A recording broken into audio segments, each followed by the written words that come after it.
What's going on? What a day. What a day. What a day. Yeah. I got little terrorists running around in here. And they're driving me crazy. Bat shit. Britain kind of crazy. Yeah. You have no idea the torture that I am under. Speaking of torture, let me tell you, the lefties are losing it. And they're torturing everybody for it. There is no way to have any joy anywhere, anytime with lefties losing it. Karens are popping out of nowhere and just ruining people's days. Yeah, I'm going to show you what I'm talking about. Here we go. What I'm about to say. What's up, guys? I'm Jeremiah. Hey, sunshine, she's here. You could take a break. What's up?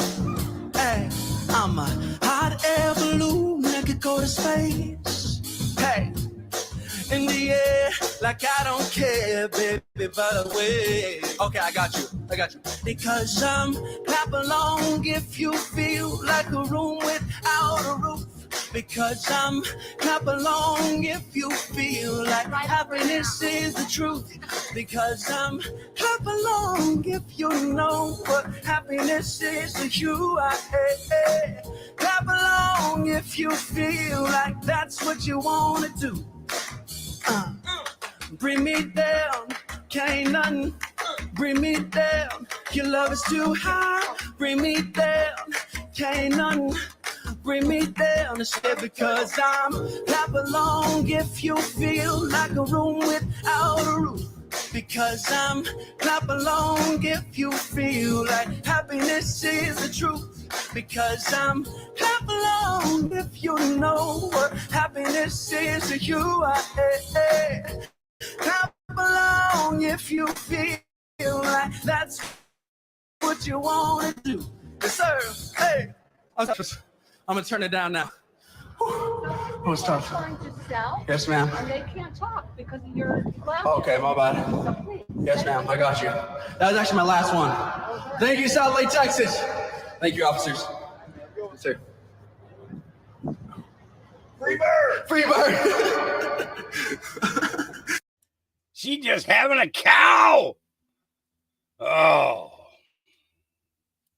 She takes him right to the police. And what do the police do? They sit there and smile and they clap. Yeah. Well, let's go back up to the top here. All right. Uh-oh. Oh, okay. It just didn't update on me. Why did it do that?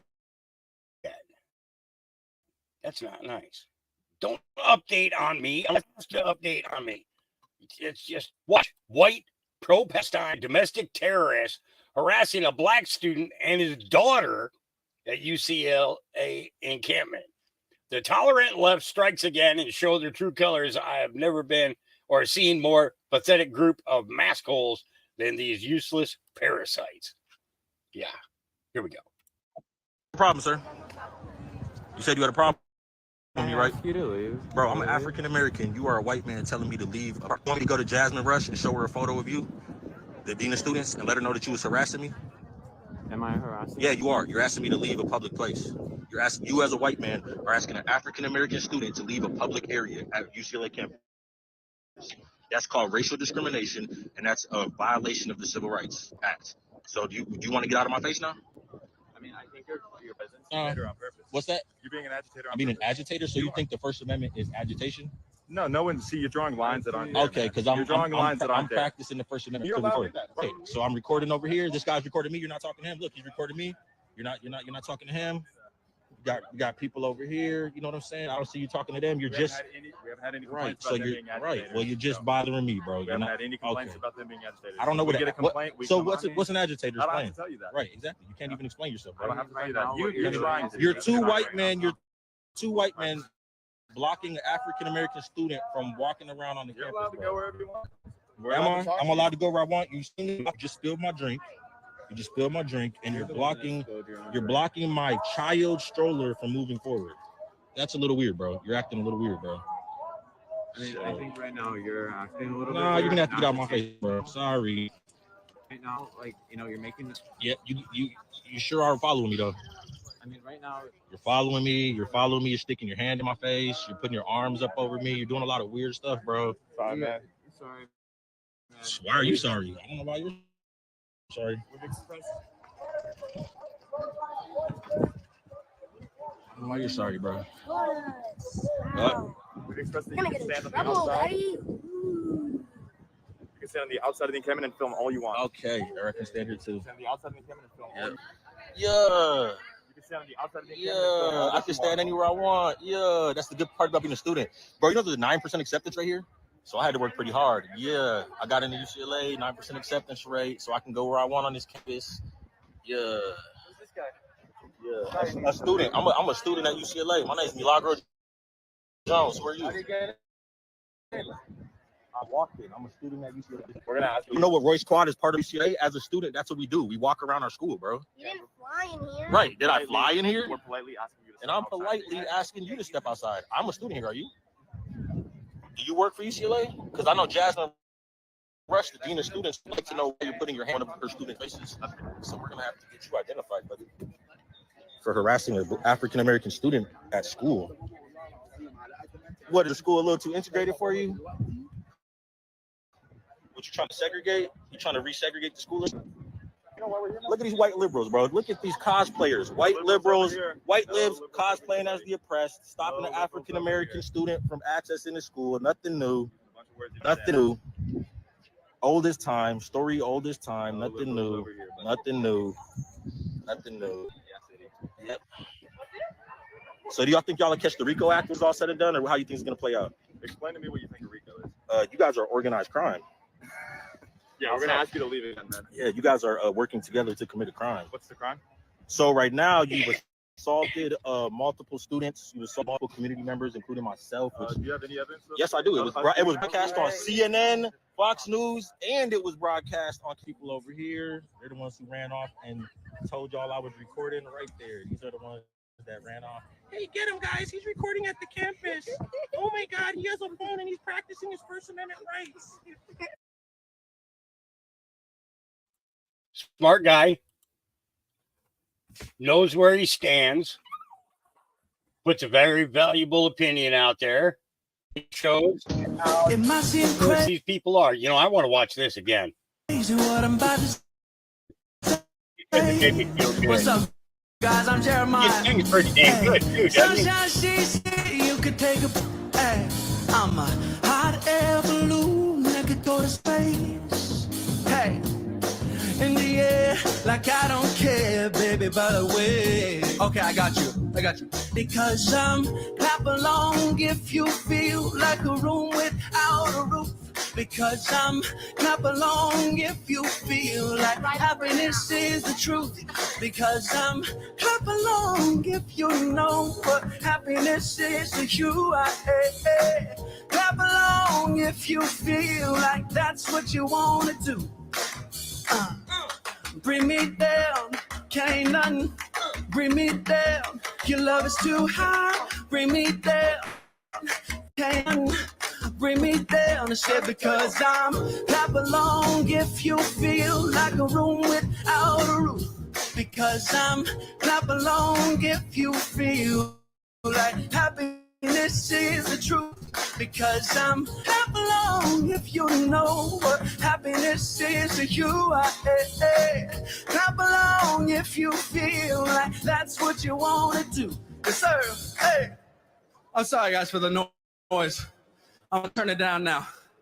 Who's tough? Trying to sell, Yes, ma'am. and they can't talk because of your level. Okay, my bad. Yes, ma'am. I got you. That was actually my last one. Thank you, Salt Lake, Texas. Sir. Yeah, because it was that good. Yeah. You think he should have done Freebird? I think he should have too. All right. This is a message out to farmers. And, it's Wall Street Bape says, American Farmer says, the USDA is taking away our abilities as farmers, ranchers, homesteaders to take care of our livestock. Let's see what he's got to say. Here we go.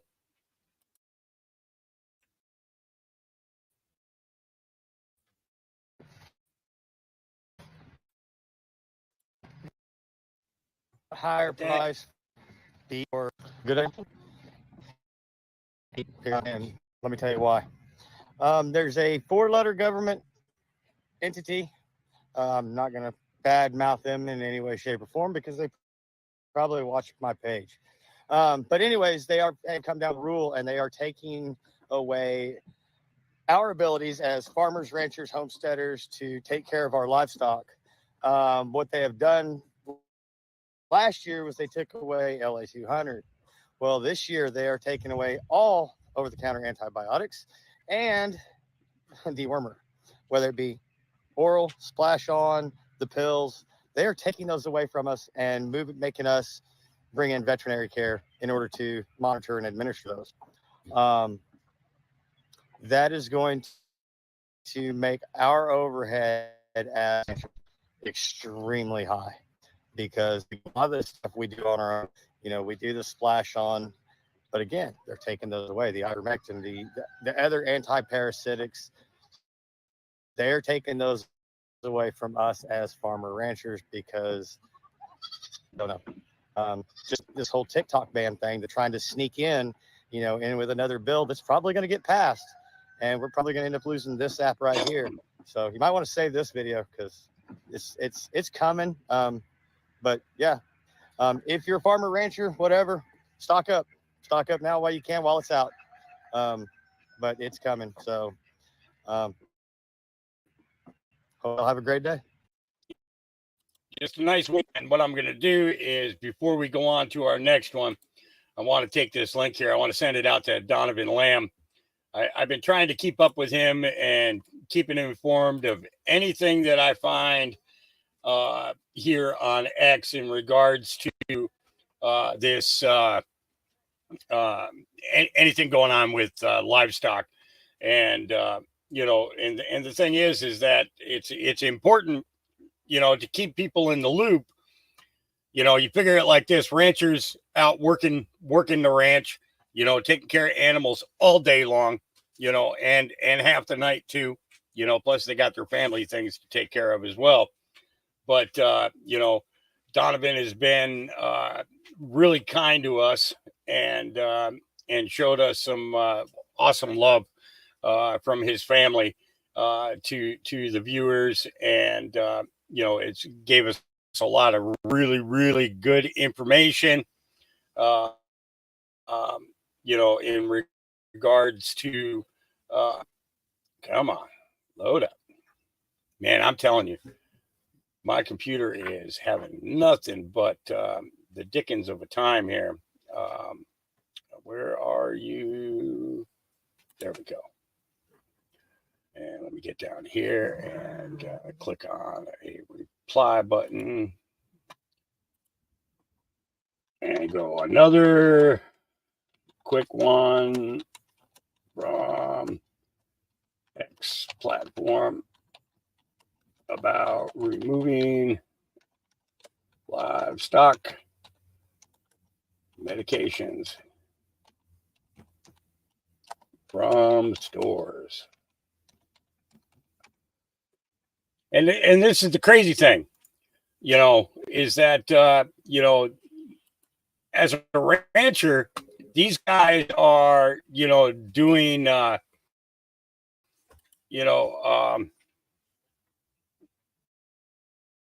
almost all of their own care, for their livestock. It's great to be able to afford a vet to come out, periodically, but at the same time, to force this on people when, you know, these are medicines that you can easily distribute and maintain yourself. You know, it's a little bit much. You know what I'm saying? It's a little bit much, and it's kind of uncool. You know, so we thank this farmer for putting his information out there. You know, because it's important. You know that a certain Ivor, you know, the Mectin stuff, is going to be removed from store shelves. Okay. You get where I'm going with this? You get where I'm going with this? Okay. That certain Ivor that many of us have used in order to keep ourselves healthy over the last few years, okay, is going to get removed off of the shelves. So I would say maybe pop down to your local grain feed store and grab some now before it all disappears. That's what I would say. Yeah. Because we know certain ones kind of work for the human species. You know what I'm saying? Yep. All right. Some of these are a little bit low on volume. I'm going to try and keep them up as high as I can. I wish there was a way that I could actually boost the sound more, but I can't necessarily do that. So, yeah, this is put out by Vincent Kennedy. Here we go. From 1948 to 1973, for 25 years, the U.S. economy was so amazing that you could conceivably get a job. I mean, a regular job. I don't mean an amazing job. And the pay would be so high and the benefits so amazing that you could not only afford to buy a house and feed your family, you might be able to send your kids to school, to college, and you might be able to retire really well. Piketty says in his book, Capital in the 21st Century, that was the only time, in fact, in human history where a person could work and make wealth, right? Because if you look at the middle class today in the United States, they don't make wealth. They barely get by. The difference between the middle class and the lower class is that the middle class has stable housing, doesn't have stable housing. The wealth distance between the lower class and the middle class is negligible. It's meaningless. They're barely getting by. But for 25 years, people were prospering. And what they realize, it's Maslow's hierarchy of needs. If people aren't fretting about food, if they're not worried about shelter, if they're not in constant fear that the economic situation they're in will collapse, they have on space to start to ask bigger and better questions like, wait a minute, what about civil liberties? What about civil rights? What about human rights? And the next thing you know, by 1954, 6 years into this explosive economy, we're in the middle of a revolution. I love the way that they put this stuff together. Yep. Was 24 taken down? I don't think so, but we can find out. I've been running on 25 because 24 was suspended. But let's take a peek.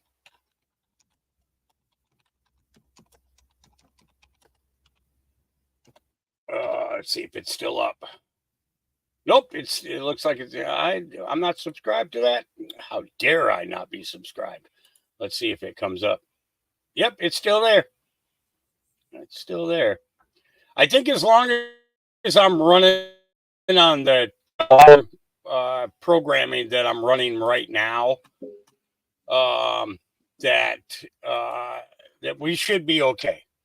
You know, I think when I start getting into, doing like I was doing before with the videos that I was making from other platforms and bringing back to here, that we were kind of running into more headaches, I guess we could say.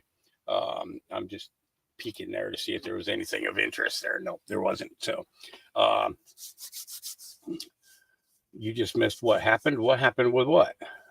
No, 24 is still there.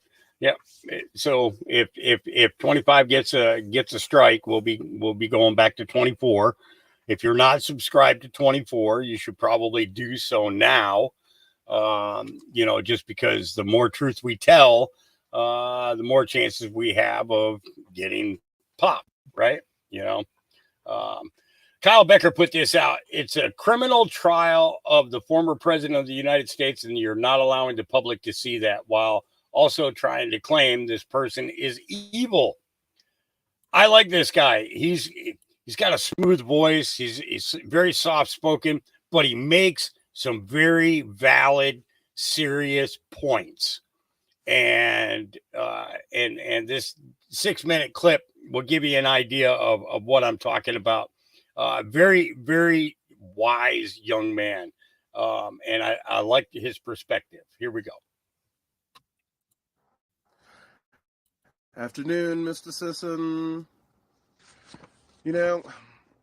I think from this point forward, maybe we should just have you raise your hand, and then we'll call on you when everyone else is either in jail, unalived, or perhaps sick at home. We want commentary from someone who has the legal knowledge of a box of hair.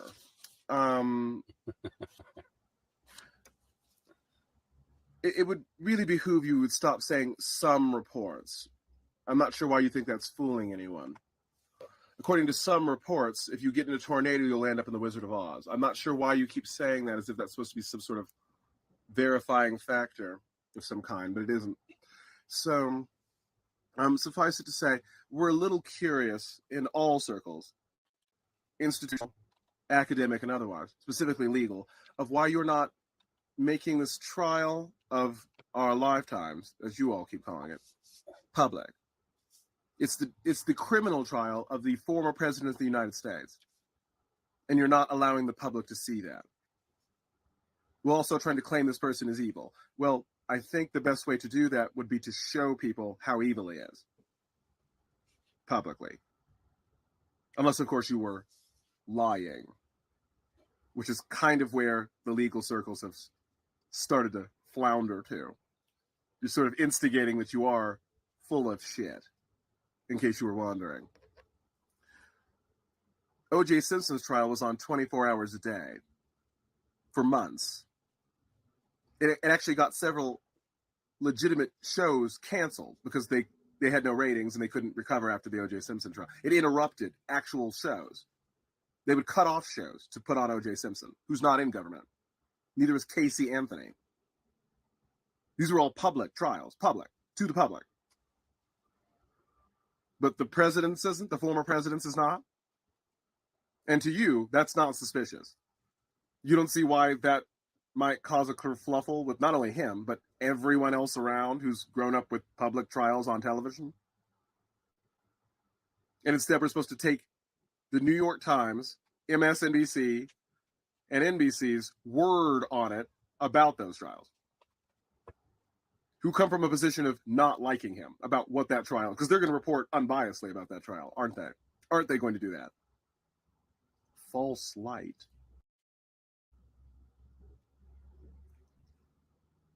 You do understand that all legal circles are laughing at you, right?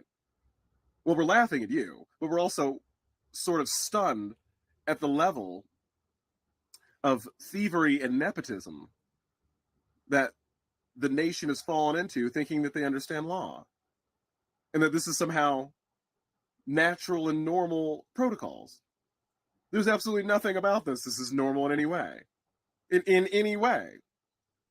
Randomly upgrading misdemeanors into felonies out of nowhere. Who could have been so guilty of all these things that you waited 50 years to prosecute them on it? Is that how you think law works? My dear boy, that is outrageous. Even law students know that. You might be able to fool your youngins here and the people on this app who probably don't study much or even just know much about history. You don't have to be skilled in legalese to know how common sense works and just the operating practices of business, law, and finance. This is nonsensical. This is just literally nonsensical. It's just like in 2020 when you just uprooted all of your medical system out of nowhere and pretended like everything you were doing was completely normal, when you completely went against all of your normal protocols. You just completely invalidate all of the things you do and then go, hey, that's normal. But it isn't. You're gaslighting the American people. I'm not sure why you're doing that. It doesn't go well when you do so. I'm not sure why you keep doing it, but desperation would be my guess. But I suppose when you want to start answering some questions or start being consistent in your values, we'll start taking you seriously on this. But you really don't understand what a gotcha moment is. You've yet to produce a single gotcha moment, not a single one. I've watched your videos, Mr. Mallory, a couple of the person named Mr. Dash or whoever that is. I don't see you're not really good at gotcha moments, nor is Mr. Parker. You're not very good at these things. You seem to be getting progressively worse by the day. So I'm not sure what to do about it other than just to continue to hand you your ass every time you make a video. I'll try not to because I don't want to get myself too much in trouble here. But I want you to know that you are hysterical. You are the clowns of this website. And we feel better every moment that you say something idiotic and or glaringly wrong or painstakingly obviously dumb. Because we need to laugh in times of stress like this. So thank you for providing this fun show that you're putting on, you Ringling Brothers and Barnum and Bailey Ballatron. So hilarious. All right, we're going to move on to actual content now. I just thought I'd clarify, see what's going on here, and we'll check back with you another time. I don't know when because wow, I'm just trying to make sure I look over. Is there anything that you've said that has been correct in the past 2 months? I don't even know. Can't find a single thing. It's so crazy. All right. Anyway, I'll talk to you all soon. Have a great day, Mr. Sisson.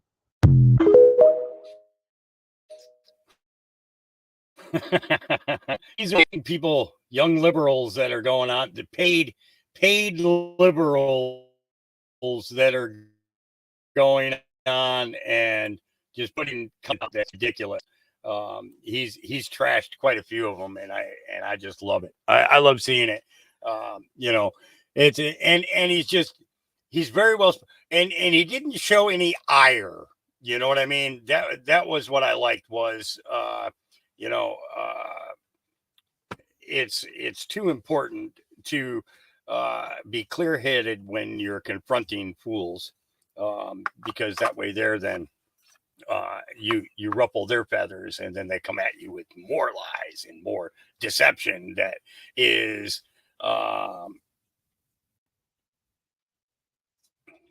there a source? What are you talking about? Is there a source about removal, Hawk? I didn't hear what. No, somebody asked me if 24 was taken down, and it was because they just found 25, and we're wondering if 24 got taken down. No, 24 is not taken down. It was on suspension. I started 25, and thankfully, knock on wood, and our great Savior, up there in the heavens, that our channel is still running free and clear, no problem. All right, Matt Kim says if HR 6090 passes, all the things I say would be considered illegal. So I'll say it now.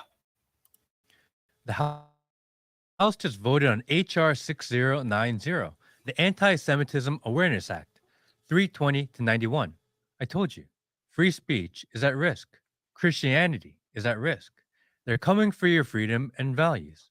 They're attempting to pass a federal law making it illegal to criticize Israel and utilizing the definition of anti-Semitism by a group called the International Holocaust Remembrance Alliance. Who is this group?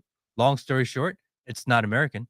Why are non-American organizations defining our words and laws? Under this new bill, the federal government can sue, prosecute, or sanction more people, businesses, and universities for supposed violations of civil rights law. I'm not advocating for anti-Semitism or hate at all, but I do know that freedom of speech is at risk. And freedom of speech means that we need to live with words or ideas we don't agree with. Here are a list of things that would be considered illegal this bill passes the Senate and gets signed into law. People are responsible for the crucifixion of Jesus. Illegal. Saying Jewish people control the media, economy, and government. Illegal. Being a Holocaust denier, of course, illegal. Saying George Soros is trying to create chaos and usher in a new world order. Illegal. You may or may not agree with any of these statements. That's not the point. The issues, opinions, and beliefs are yours and yours alone. You are allowed to hold them regardless of what the government tells you to believe. Free speech is the cornerstone of our society. They take your words, then they take your ideas and ability to communicate. Next, we're nothing but slaves serving their dystopian oligarchy. I don't think you get any clearer than that. Yeah. You know what I'm saying? Pretty clear. Proud honorary brass. This is trespassing and malicious destruction of property, vandalism, not free speech.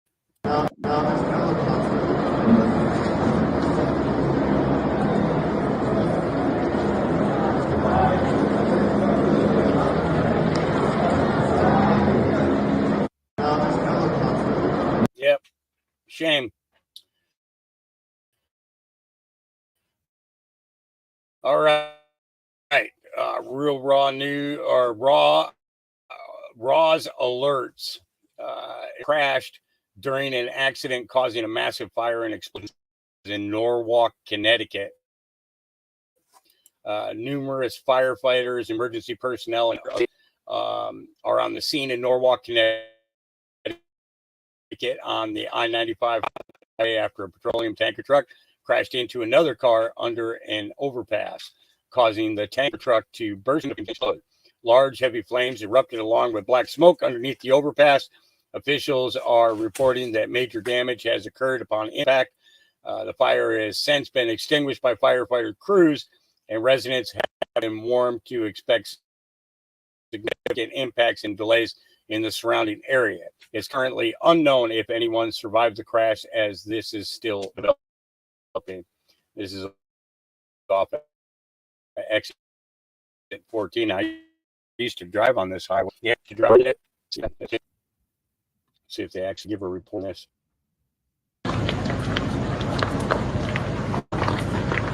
Goodbye.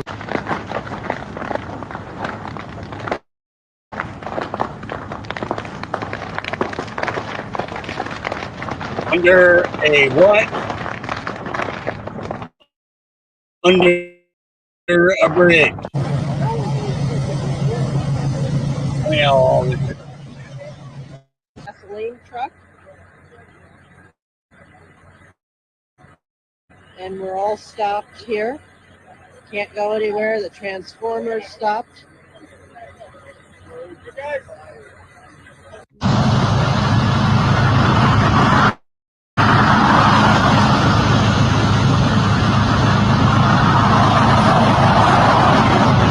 Very bad movie that all just seen.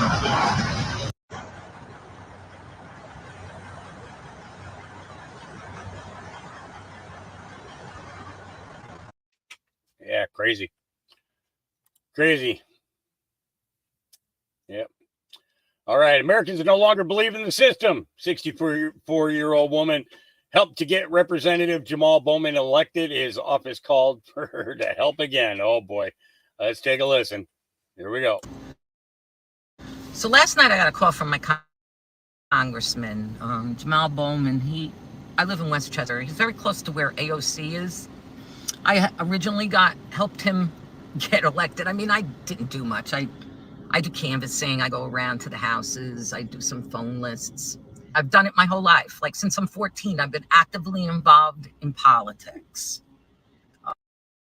My parents were involved in politics. I had a grandmother that was very involved in Brooklyn politics. It was my civic duty to help get elected the people that align with your same political beliefs. I feel it's a civic duty, just like jury duty. Went to American University. I did an internship at the Democratic National Committee. I was very actively involved when I was in college. Anyway, they called to see if I'm going to canvass for them again. And I had just been watching TikToks all day, and I'm like appalled about what's going on. And it just came over me, and I just went, I'm done. It's a farce. My eyes are wide open. It's a scam. These people do not work for us. They work for the special interest groups. They work for the corporations. They definitely don't work for us. When my president, the man that I voted for, can't come out and just be against burying babies alive. It's a farce. So anyway, so the kid's like, well, can we put you down? And I'm like, no. And he was like, yeah, but Jamal's a good guy. And I'm like, yeah, he's a product of a single mother. He worked in education in the Bronx. And let me tell you, I substitute teach in the Bronx. You got to be good. You got to be a good person to do that, because you just don't make that much money. And you got to be a good person. I said, yeah, but give him 20 years. He'll have blood on his hands just like the rest of them. They know for us. And they do not have any power. They have no power over things like this. So I'm done. I'm done pushing along this scam. I'm not saying this like it's going to help, because I don't think it's going to help. I'm just not going to do it. I mean, I raised the Gen Zs, so I have some hope in the Gen Zs. They're different. I have one. They're different. And the Gen Alphas, they call them the honey badgers. I mean, they're going to have to be the honey badgers to deal with what's going on. But me personally, the 64-year-old woman sitting in a broken down old car, because because I'm broke. I'm done. I don't know why I stopped being active in politics. When I was talking to this kid on the phone, I was like really active when I was in college. I mean, and I come from a generation that was just awful, okay? We weren't the boomers, but we're not the Gen Z, like stuck right in the middle there. I was born in 1960, and none of my friends were interested. I was always doing rants, and they were always rolling their eyes and like glazed over. I always had to keep it completely separate from my social life. But why was I involved? I was involved because I believed in it. And why did I stop? I stopped because I had a mortgage, and then I got sick.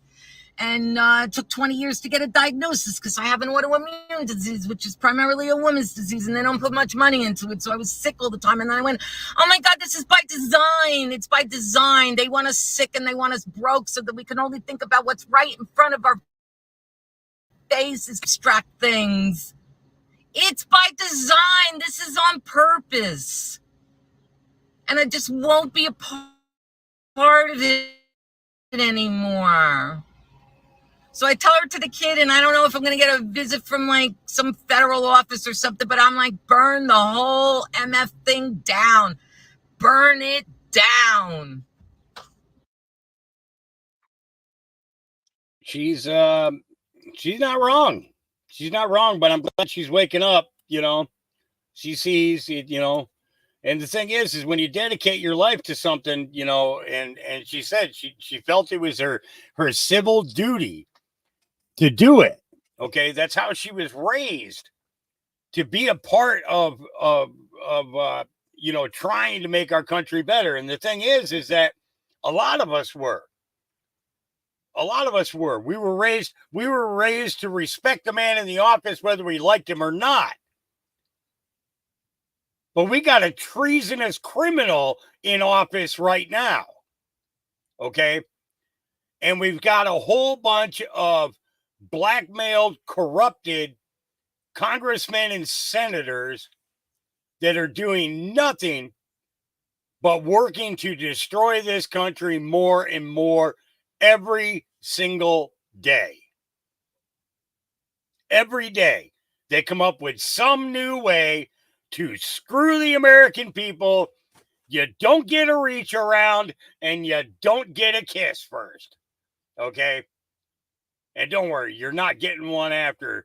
So light your own damn cigarette. Okay? You know what I'm saying? All right. Chanel Rion. Yeah. Here we go. And this is why Democrats cannot be in charge of the executive branch. At heart, they're all about food stamps and transgender rights. But the moment they try their hand on actual foreign policy where real issues are on the line, they send in the Ivy League ivory tower lightweights. The heads. Iran's biggest victory is not starting a war with Israel and the Western world. Their biggest victory is Jake Sullivan becoming the proxy president for the United States. For One American News, I'm Chanel Vian, and this is The Fine Point. Yeah. He's running for president. All right, moving on down. Carly Boone is posting up some stuff. She gives a what? The actual fudge. Yeah, I'm trying not to swear today. I'm trying really hard. All right. Some of the stuff, you know, they've got a number of gloves and gauze and that kind of thing. And so forth, crutches, like weapons, fans. But what I wanted to show you, Dana, here's some of the other medical gear. But look at this. This is addressed to the UCLA Pediatric Infectious Disease Building Department. We checked this address. It's right across the street from the hospital, and multiple boxes here like that. So how did it end up here? Did UCLA donate it, or did someone lift it? That's a good question. Somebody else. Some of the stuff. That is a good question. Yeah, exactly. New Democrat Party is the same as the old Democrat Party. Lauren Eve says, here we go. Tensions remain high as the nation is still deeply divided over Trump for the third straight night. Anti-Trump protesters have taken to the streets. Not my president! Not my president! Not my president!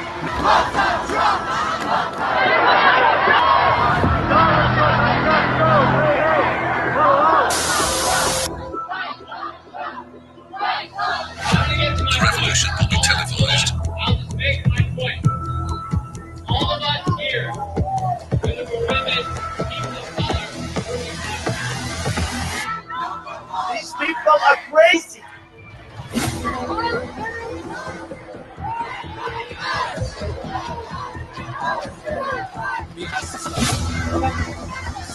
Okay.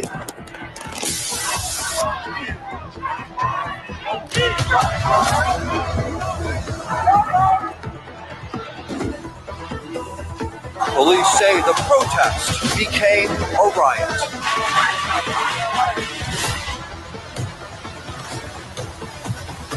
Love it.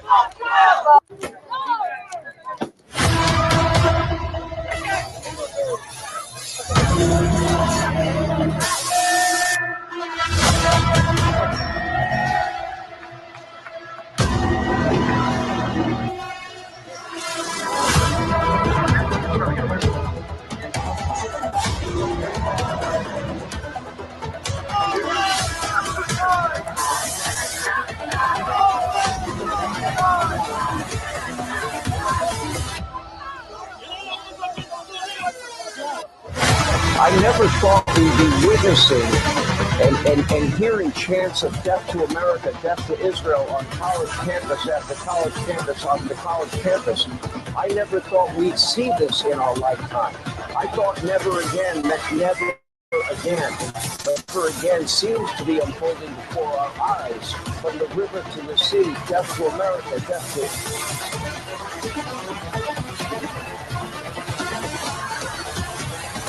The revolution will be televised.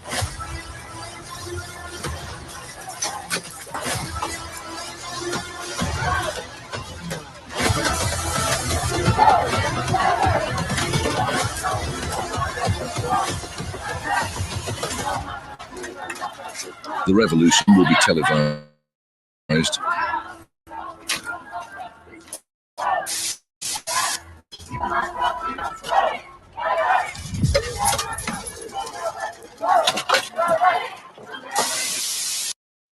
We have to ask ourselves how many of these people are actually going to see jail time. Probably none. You know. All right. Okay, we're going to start with this one here. I'm proud that my bill to anti-Semitism Awareness Act just passed the House of Representatives, 320 to 91. Yeah. Hey everyone, it's Congressman Mike Lawler. I just want to say how proud I am that my bill, the Anti-Semitism Awareness Act, just the House, 320 votes to 91. This bill has broad bipartisan support and will begin the process of cracking down on the anti-Semitism that we've seen run rampant on college campuses all across America. This is a big day and a big win. Now we got to get it through the Senate and signed into law. I look forward to working to get this across the finish line. Hey everyone, it's Congressman Mike Law. All right. So Marjorie Taylor Greene had this to say about it. Since George Soros is Jewish and funds the radical left, including the pro-Hamas protests breaking out on college campuses, thanks to Mike Lawler's new Soros, could be convicted of being anti-Semitic. Talk about opening. They could end up in trouble for running their mouths. Yeah. Owen Schroyer. Now, I know he's part of InfoWars. Him and one of the other guys is the only ones I like. Alex Jones, I don't trust. I have no respect for whatsoever. He wasn't part of my awakening. Bill Cooper was.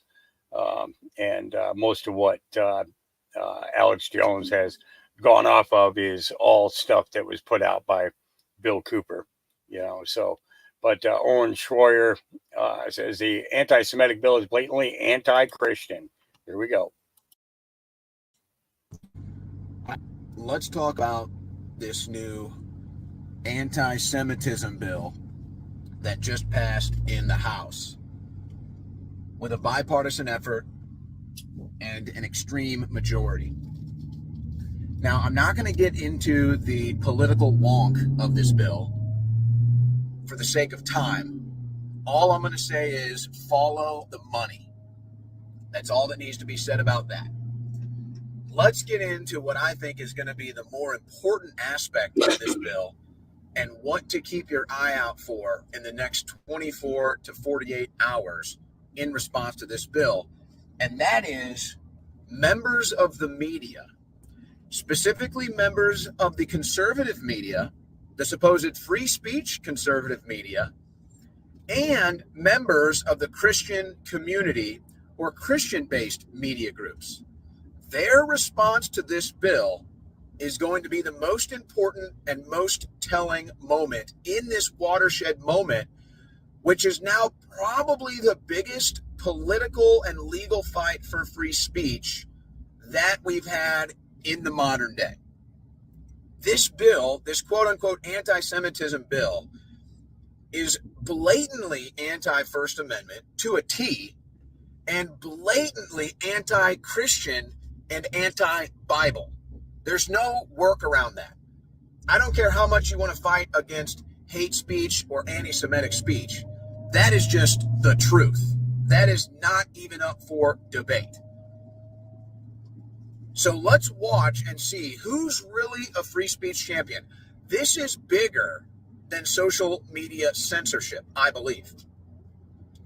This is bigger than many other free speech cases and instances that we've been fighting with, perhaps even including my case that's on its way to the Supreme Court, where I was put in jail for my political speech. So this is coming from somebody who's been put in jail for my speech and is taking a free speech case to the Supreme Court. And I'm telling you, this bill is one of the biggest free speech battles, First Amendment battles that we've had in our country in modern American history. So don't ignore this. And don't think this is just about anti-Semitism. This is 100% anti-First Amendment and 100% anti-Christian. It's no surprise that they use anti-Semitism as the backdrop or the excuse with the recent developments and activities. And it's no surprise that it's the very members of Congress who get funded by the groups behind this that are pushing it at this very moment. But forget the political wonk and pay attention to the media. Pay attention to the free speech conservatives in the media and pay attention to the Christians in the media. This is truly a watershed moment, and their response should indicate for the rest of their careers whether they should be held in scrutiny or contempt or trusted as we move forward in these most important times in the fight for our freedoms and the fight for our country. All right. That's Owen Schroyer. All right. Tom Fenton's got something to say in regards to the Ashley Babbitt wrongful death lawsuit. Let's take a listen. Let's talk to Nancy, a Republican in Rotunda, West Florida. Good morning, Nancy. Good morning. I'm just calling in to thank Mr. Fenton about his lawsuit involving Ashley Babbitt. And I was wondering, because if you're not watching certain channels, you don't get this information, if that radio call between that Byrd made trying to cover himself about the shots being fired when he was the only one shooting. And another thing about January 6th, a week ago Wednesday, I tried desperately to listen to the National Guard whistleblowers backing up Trump's calling in of the National Guard for the 4th and the 5th of January, where Pelosi and the mayor of D.C. refused to implement them. And I couldn't find it on, I couldn't find the hearing during the day at all on C-SPAN. So I just wanted to thank you. Nancy, you can find that on our website, cspan.org. Why wasn't it played during the day where there's more viewers looking at it? It was played, but if you missed it, It was played in the evening. It wasn't played during the day. It was played in the late hours of the evening. Okay. And it's on our app as well. Go ahead, Tom. So Judicial Watch is pursuing, or attorneys are, a $30 million wrongful death lawsuit for Ashley Babbitt's family, her estate, her widower husband, Aaron Babbitt. And that was filed in federal court out in California. And the evidence she's referencing is the evidence we disclosed in the litigation and the lawsuit that there was a radio call placed by her shooter, Lieutenant Byrd, at her saying the shots are being fired at us. You know, shots fired, shots fired. When in fact the only shot fired, which certainly within his hearing, was the shot he used to kill. His response was to try to move the case from Southern California here in Washington, D.C., and our lawyers have opposed that because we believe the Justice Department is just trying to do that to get a more friendly venue.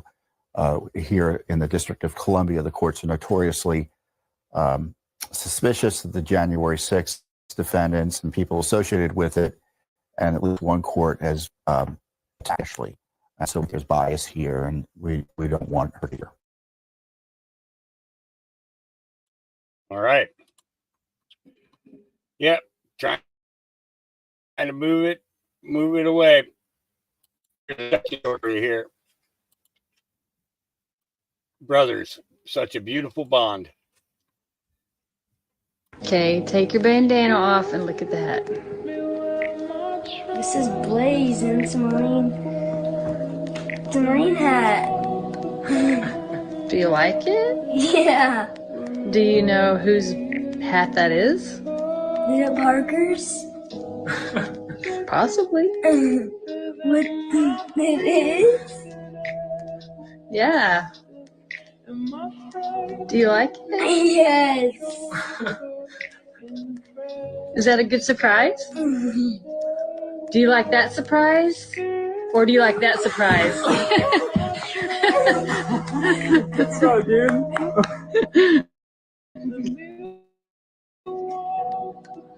Which size do you like? This one.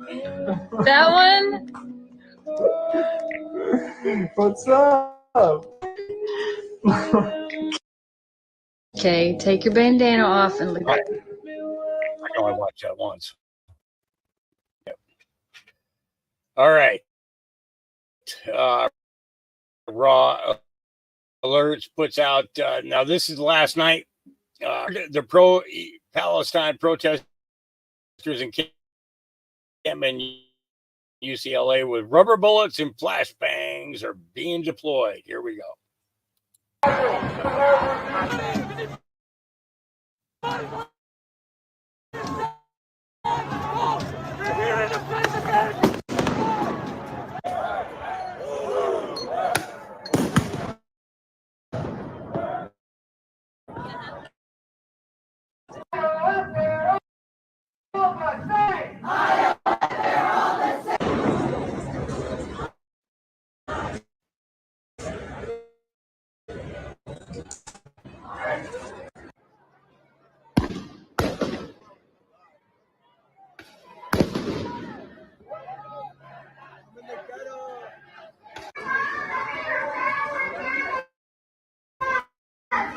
Yep, that's just some of it. There's more to come.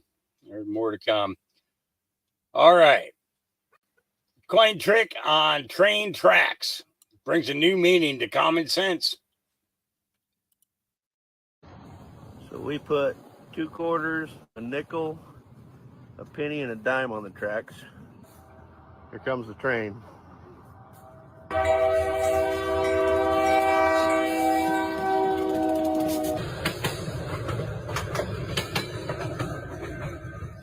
All right, let's see what happens.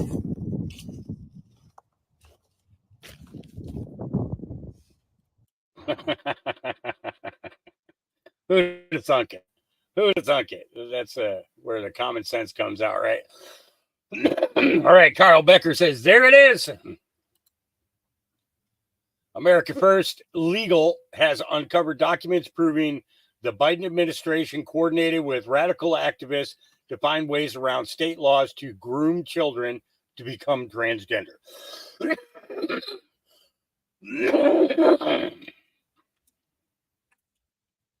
Hey, Kube. New internal documents obtained through our lawsuit against HHS show that Biden admin met with radical trans organizations to discuss how to evade state bans on child castration and sexual mutilation on the America First Legal. All right. These emails reveal that the Biden administration has taken behind-the-scenes meetings with gender-affirming care providers in states that have banned these experimental medical practices and have promised to leverage the power of the federal government to stop states from enacting these important health measures. Rachel Levine, Assistant Secretary of Public Health, said to an activist regarding an Idaho bill protecting children from chemical castration and genital mutilation that Levine's heart goes out to our LGBTQ brothers and sisters in Idaho and their healthcare providers. We are continuing to push this issue nationally and we'll keep you up to date with our plans, Levine added at one point. The administration, or the Biden administration, is not trying to protect transgender kids. It is trying to groom as many children as possible to transition and to be sterilized for life. There are morally repugnant people who have no business being around children, let alone running the government. And here's the email. And from Rachel Levine, HHS, OASH, to all these people. Ingrid, good morning. Thank you for your email and information. I share your heartfelt concern for, it's, I hope they all end up in prison. It just needs to happen. I see you, Deluxe Pepe. Boom week ahead. Doesn't pay well. Yep. And so let's start with Pepe Deluxe. Says, who's ready for a boom week? Treason doesn't pay well in the end. May 2nd, 2020. For your Delta today. Boom week ahead. treason doesn't pay well in the end. Cute. And then let's take a listen to Mr. Trump. Yeah, you've accused your adversaries of treason.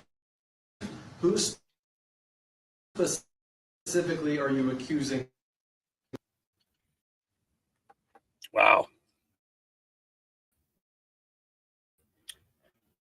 What you look is that they have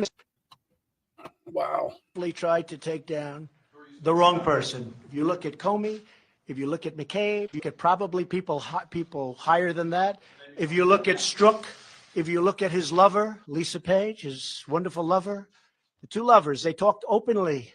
You know, they didn't use their private server because they didn't want to get caught. So they used the government server. That was not a good move. He talked about the insurance policy just in case crooked Hillary loses. And that didn't work out too well for them. So you look at them, they want an insurance policy so that should she, for any reason, lose, remember, 100 million to 1. Maybe he said 100 million to nothing. But should she lose, we'll have an insurance policy and we'll get this guy out of office. And that's what they said, and that's what they meant. That's treason. That's treason. That's treason. And he's right. Yep. Outside the Matrix says Mike smokes out the rats stealing from us, then laundering the money. Mike Gill called out Bill Shaheen, who's on that $50 million settlement to shut Mike up, who was Hillary's campaign manager, and Maxwell's lawyer, who then partners with Gordon Cartel. Now Mike's shining the same light on Flynn and his network. Let's take a listen. And I still got questions. I still got questions and doubts about Mike Gill. But, you know, I've said it before and I'll say it again. We got to listen to all of them so we can find out who's speaking truths and who's not. Right? Really? He's the lawyer on the case. You don't think that's a conflict? Hold on, Ron. But then, Now remember, Bill Shaheen, right? On the 50, representing the cartel with Gordon. Partners. Bill Shaheen, Hillary Clinton's campaign manager. Maxwell. Ghislaine Maxwell? He was her lawyer too. He built that laundering network. Do you remember about the rat hole? I went after Flynn podcasters. Flynn's going to try to do a podcast tomorrow with PPN. Why? He's got to regroup the groups. Right. They're shaking. They're rattling. And you know what? That's exactly what I did to pull Flynn out. Now we got Flynn. You know what I did? I pulled these two guys out. There is no deeper state than these two. That is your laundering network. That is the secrets in the state of New Hampshire. They brought $935 billion in on the trillions they stole from you. You understand where we are, what door we're knocking on? To everybody. Everybody. Again, I gotta see the proof. I gotta see the proof, you know, when Q says sometimes you have to show the people. Yeah, sometimes you got to show the people. You know what I'm saying? We can't just believe it because they're saying it. We got to believe it because there's evidence backing it up. I still don't trust Flynn. And I'm not sure if I trust Mike Gill. But I'm willing to give him an ear because I've heard way too much out of Flynn that just kind of puts me off. You know, this video's commentary on arrests at UCLA is award-winning. This guy's he is kind of a little bit funny. There we go. We got a couple more. Look at this one right here. Look at her. Oh, look at her. Yeah. Yeah. These are too tight on me, officer. Where's my mummy? Mummy. Mummy. Mummy. Mummy. Oh, I'm pausing this here for a second because I want you to watch her face, her ear and her eyes, and you tell me if you see a shift, okay, in her appearance and then back again. Okay. Watch it really close. Maybe I'm seeing things, but I don't think I'm seeing things. I think I'm seeing what I'm seeing, you know? Oh, here she goes. Here comes her. Look at the camera. Oh, you're on camera, honey. Big smile. There you go. There you go. Awesome. Oh, look at me. I'm a hero. Walk of shame. Next. There he is. I don't know if that's a guy or a girl. You can't fucking tell these days. It's got an Adam's apple. Half of them got their cocks cut off. Half of them got their tits cut off. You can't tell. What is that? Get the fucking hat off, man. Look at this. Are you happy now? Hey, anybody got any Fruit Loops? Back to mommy's basement as soon as I get out. Yep. Back to mommy's basement. Back to my Nintendo games. My PlayStation. You guys got PlayStation in prison? There you go. Here's a fucking raghead. Look at him. Look at her. Another hero. Look at her. Him. I don't know what the fuck that is.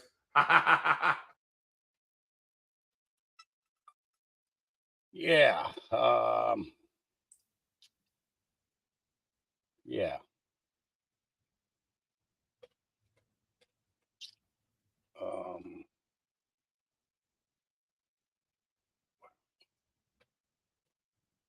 Okay.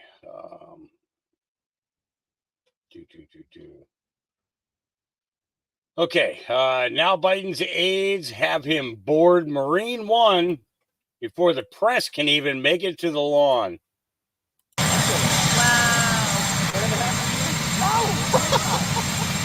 President just boarded Marine One without taking any questions. And he boarded before the press could even get out here. Wow. Yeah. Yeah. Crazy, huh? Yeah. Court is underway and the DA is crying about the gag order. We have brand new pictures, Dan. I believe 4 of them. President Trump in a gold tie and a white shirt, fresh off some campaigning in Michigan and Wisconsin yesterday. So court is underway yet again. And the first order of business are the 4 gag orders and whether or not the judge is going to take action against him. We're up to $9 grand right now with the fines on the gag orders and see whether or not we add to that today or not. 2 big stories that we're following today. We will have all of the updates that you need. We'll be right back after this. We have brand new pictures, Dan. I believe 4. Ernest, I spoke with him yesterday. He's doing okay. He is working on a project, kind of like a docu-series that he's putting together. He was supposed to call in yesterday. He ended up not calling him. I have not spoken to him today. So I'm just, yeah. All right. With the CIA exposed today as weaponized against Donald Trump, it's important to remember the CIA has been interfering, stealing elections worldwide. How can we expect the 2024 presidential election to be fair knowing this? This is the Chinese foreign minister and a translator going to give you his speech. Here we go. The China-Russia relationship is built on the basis of non-alignment, non-confrontation, and non-targeting at any third party. It is a factor conducive to world peace and stability, which is no cause for concern. What is truly concerning is the destructive role the U.S. has played to peace and stability in the world. The U.S. is the #1 warmonger in the world. The U.S. was not at war for only 16 years throughout its 240-plus years of history. The U.S. accounted for about 80% of all post-World War II armed conflicts. The U.S. is also the #1 violator of sovereignty and interferer in the internal affairs of other countries. According to reports, since the end of World War II, the U.S. has sought to subvert more than 50 foreign governments, grossly interfered in elections in at least 30 countries, and attempted assassination on over 50 foreign leaders. The U.S. is also the #1 source of antagonism on bloc confrontation. The U.S.-led NATO is responsible for wars on Afghanistan, Iraq, and Syria that killed more than 900,000 and created 37 million refugees. It has also made the Eurasia continent a less stable place. The impact of US-initiated Quad and AUKUS on Asia-Pacific security also calls for vigilance. As long as US hegemonism and belligerence still exists, the rest of the world will hardly get the peace it deserves. Yeah, interesting, huh? Even the Chinese are talking about it. Now this, Biden just gave these MFers $61 billion a year tax money. F Zelensky, F Ukraine. You're going to have to read this one. Трампа. Через тебе, паскуда, президенту Зеленському не відправляли зброю. Тобі більше не бути президентом. Ти зрадник і заплатиш кров'ю за те, що зробив.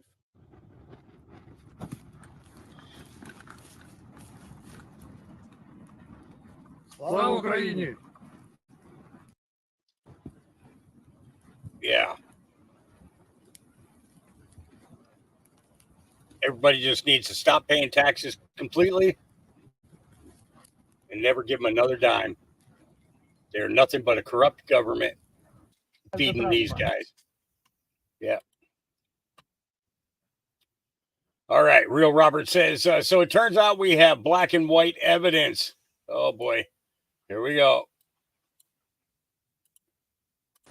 Now have black and white evidence that the FBI interfered in the 2016 election. And then when they failed to get their candidate elected, Hillary Clinton, then they just set out to destroy the Trump administration. So then go up to 2020. It was the CIA this time that got involved in the 2020 election with those 51 former intel agents who talked about the Hunter Biden laptop as total Russian disinformation. So they've gotten away with it for 2 elections. They're for sure going to get away with it, try to get away with it in 24, right? Because there's no consequence. The difference is in 2024, the evidence is there. We now have the Durham investigation. We have all the congressional investigations. There is now hard evidence that there was election interference by the U.S. intelligence agencies and the Department of Justice. They've got to be terrified. Those individuals have to be terrified that a Republican president comes in the 2024 election with a Republican attorney general, investigates them and charges them all with the crimes they've committed over the last 8 years. Well, we'll see about that. You're right. There are questions around these elections because of this interference. Do you think there will be election interference then in 24? Take it to the bank. They will absolutely interfere in 2024. We're not sure how, but they will absolutely interfere, not only because they're not going to like whoever the Republican candidate is, but because they're going to protect their own hides. That's why they were talking to their own people, and the whistleblowers have brought this up, that they were told, don't put anything on paper, just tell us orally. They knew that they were doing stuff wrong. They knew that they were going to be liable for prosecution. They knew it. They knew it. Yeah. All right. Here's President Trump this morning before. So as you know, late last night we got back from Michigan. We went to Wisconsin and Michigan yesterday. We had tremendous rallies, sold out rallies. They were packed, and the enthusiasm's never been better. So that was a great thing, and it was nice to be able to campaign one day without being in this ridiculous show trial, Biden trial, I call it. But it was quite a day yesterday, and many of you were there, and I appreciate your being there. I thought the coverage was very fair. The economy, people are asking me about the economy. It's doing terribly, and interest rates are obviously not going to be able to be reduced prior to the election because inflation is roaring back. Gasoline's way up, other things are way up, and it's roaring back like they are very surprised. I'm not surprised, but they're surprised. I guess they're surprised. That's what they say anyway. So that's on the economy. It looks pretty bleak for interest rates, and I don't think there's any way they can cut them because inflation's inflation, remember, is a country buster. When you have inflation, that breaks countries. I mean, literally breaks countries, and we can't take that chance. So we'll see what they do, but it was sort of announced yesterday they can't do much with the interest rates. They'll have to remain very high, and it's very unfortunate. We had low interest rates, they have high interest rates. That's very unfortunate. When you compare my economy to this economy, not even a contest. We had the greatest economy in history, and now we have sort of a lousy economy, but the problem with the economy is the inflation. And anything you made, you more than gave back. We call it a 50% tax. It's a Biden tax. It's called an inflationary tax. And it's about 50%, and that's what it is, whether you like it or not, and it's too bad. We're down at the trial now, getting ready to spend another day in the courthouse, which is bogus trial that every leading authority on law says should never have been brought, that Alvin Bragg didn't want to bring it until the election happened, and then he brought it. You just do know that this case could have been brought 8 years ago. Could have been brought 8 years ago. Instead, they wait and wait and wait. They know it's not a good case, and now it's turned out to be they've lost they have no case. They have no case, but we have a very conflicted judge, unfortunately, and so you never know. But other than that, there's no case, and it should have never been brought. But if it was going to be brought, it should have been brought 8 years ago. You know, we're talking about 2015, 2016. Nobody's ever seen anything like it. And they wait till I announce, and then they start their action, and then they wait till prime time, Super Tuesday. It all started Super Tuesday, the biggest day, which we won every single thing. I mean, Super Tuesday was a big day for me, but that's when it all really came into being. And who starts a case right smack in the middle of somebody's elections? It should be illegal because it's election interference. So we're going to go in right now, and I will comment just quickly on the colleges and universities. It's a shame. I'm so proud of the New York's finest. They're great. They're great people, too. I know so many of them. They're incredible. They did a job at Columbia. And likewise in Los Angeles, they did a really good job at UCLA. It was very much embedded. And just so you understand, this is the radical left. This is a movement from the left, not from the right. The right is not your problem. Despite what law enforcement likes to say, the FBI director said that he worries about the right. Now, don't worry about the right. The right's fine. Worry about the left, because this is a movement from the left. These are radical left lunatics. And they got to be stopped now, because it's going to go on, and it's going to get worse and worse. And, you know, they take over countries, okay? And we're not letting them take over the USA. We're not letting the radical left morons take over this country. You can't let that happen. And the law enforcement and the people at DOJ, instead of going after Donald Trump, they ought to look at what's happening in their own offices, because you're loaded up with radical left people that want this country to fail. And we're not going to let this country fail. Thank you very much. Yep. That's what he's got to say before he walks into court. Yep. All right. This looks like a scene out of a third world country. So this was part of them doing their job last night. There's a struggle going on over here now. But again, Wow. Oh, my goodness. Gina, this is so dangerous. Again, they're shooting rubber bullets, but I can tell you from doing stories about rubber bullets, they are extremely painful. If they hit your leg, your arm, they could break your arm. But they're trying to get into this encampment to get everyone arrested and out of this encampment. There's a struggle going on over here now. But again, yeah, that's just to give you an idea of some of the things that they did last night. Yeah. All right. I'm just going to play it. This is Tommy Robinson and Laura Loomer. Can you explain the hypocrisy and the absolute oxymoron that exists in having a Christian Islamic alliance? Because obviously, you know, they're trying to brainwash the Bible Belt now into turning against Jews and turning against Israel. Explain to people watching who somehow have been convinced and lied to that Muslims are allies of Christians, why this is a fallacy and why it is so dangerous to be promoting this idea that we can actually have a Christian Muslim alliance. We know that there's not a Jewish Muslim alliance because they are openly calling for the eradication of Jews.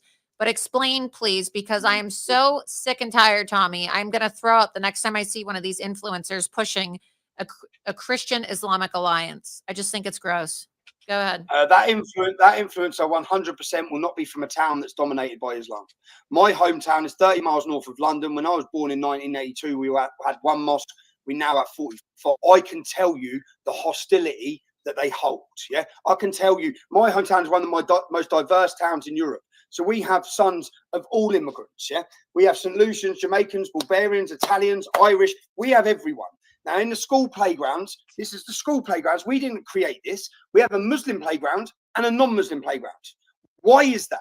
I'll tell you why it is, because in this book, and I challenge any one of you to do it, go pick up the Quran. I done it. I spent 22 weeks on solitary confinement in a UK prison. And in that time, I picked up the book. And I started to try to understand it. And I started writing down references. And every time it says, do not be friends with Christians or Jews, write down the verse number.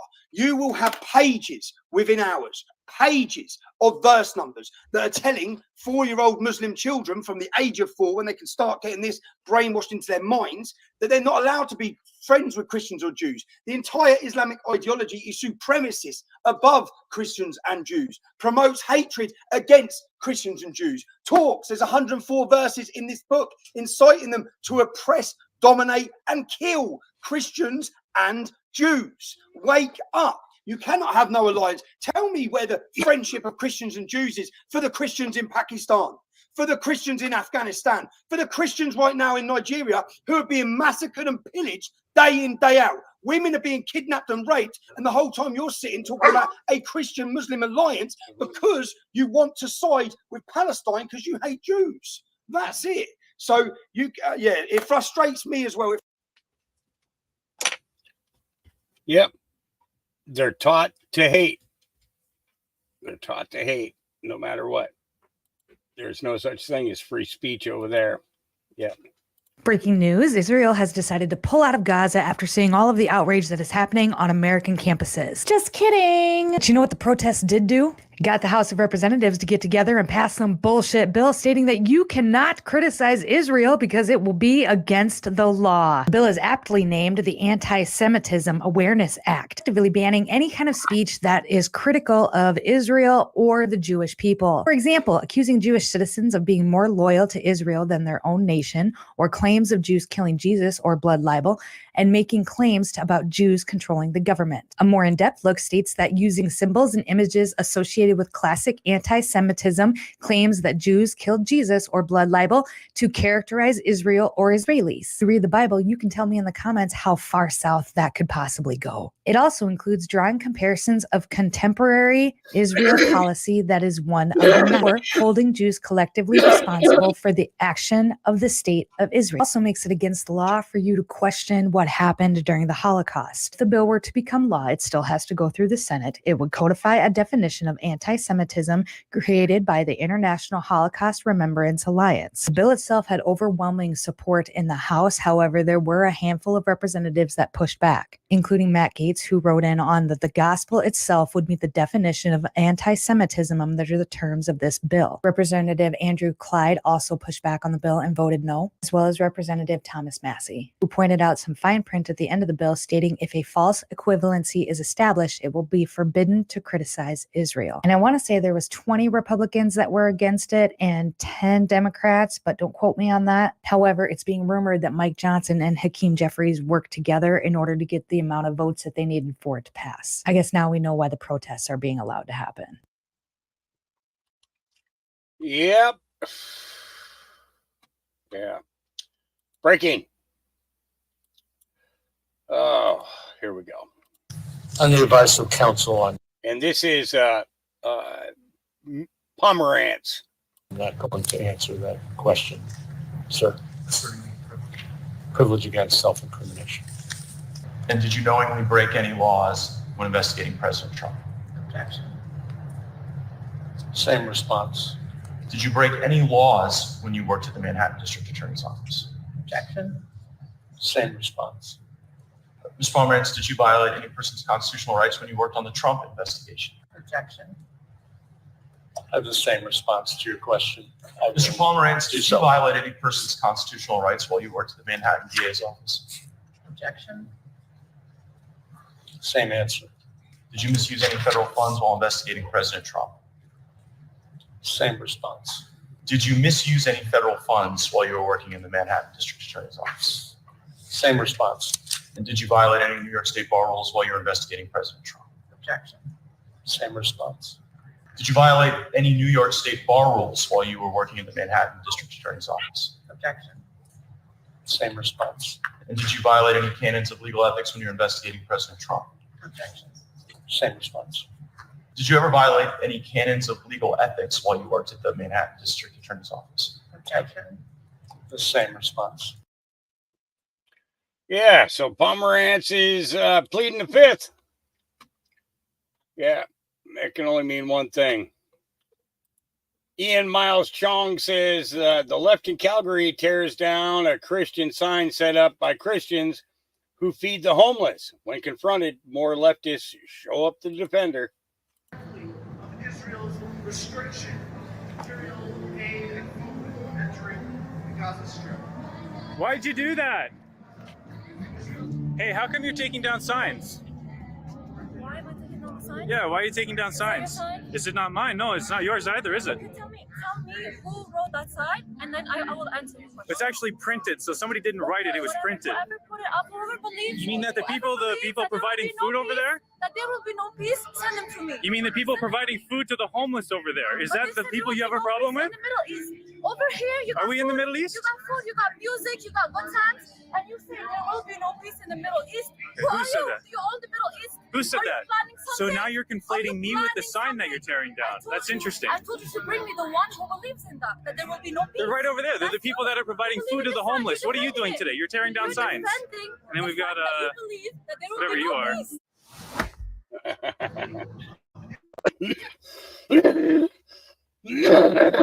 Yeah, whatever you are. All right, here we go. Tom Cotton.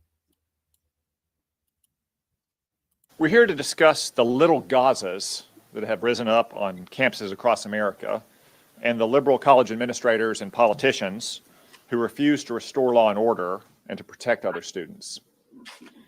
These little Gazas are disgusting cesspools of anti-Semitic hate, full of pro-Hamas sympathizers, fanatics, and freaks. The terrorist sympathizers in these little Gazas aren't peacefully protesting Israel's conduct of the war. They're violently and illegally demanding death for Israel, just like their ideological twins, the Ayatollahs in Iran.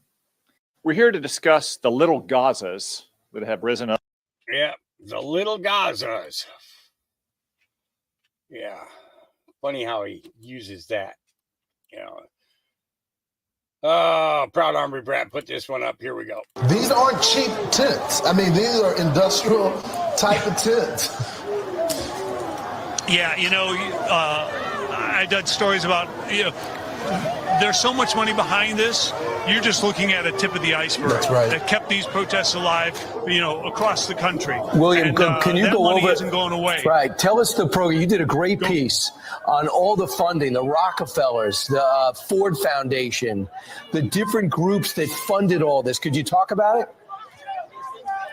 Yeah, so we started, where's the money coming from for the Students for Justice in Palestine and the committee, the U.S. Committee for Palestine, these kind of things. And what you find is layer and layer upon foundations, shell companies, very difficult to trace because unlike a 501c3 where there is a paper trail to be able to see where the money came from, where it goes, that doesn't exist. There's dark money around here.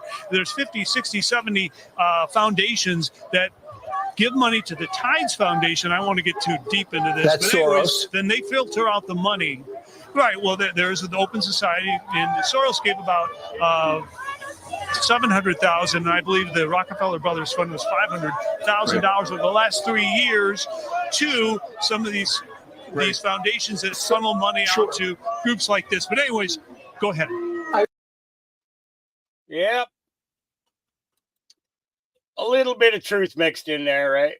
A little bit of truth, and this is the damage that they do. Police have gone through here and forced the pro-Palestinian demonstrators out. CHP tells me 100 people were taken into custody during this operation. It took about 3 hours. What a mess. What a mess. Yep. All right. Colin Rugg says, just in, a second whistleblower connected to Boeing has suddenly died at the age of 45 after catching a sudden illness. Whistleblower Joshua Dean was known for being in good health and having a healthy lifestyle. Yeah. Every time I'd raise my hand and say, hey, we got a problem here, they would attack the messenger and ignore the message. Every time I'd raise my hand and say, hey, we got a Yeah. And those are the kind of things that happen. The doors just fall off while they're flying. Yeah. Good thing that guy had his seatbelt on, right? So President Trump reacts to bombshell recording of program manager at CIA describing how higher ups at Langley withheld information from him. Mr. President, your reaction to this videotape of the CIA individual talking about how the CIA directors withheld information from you?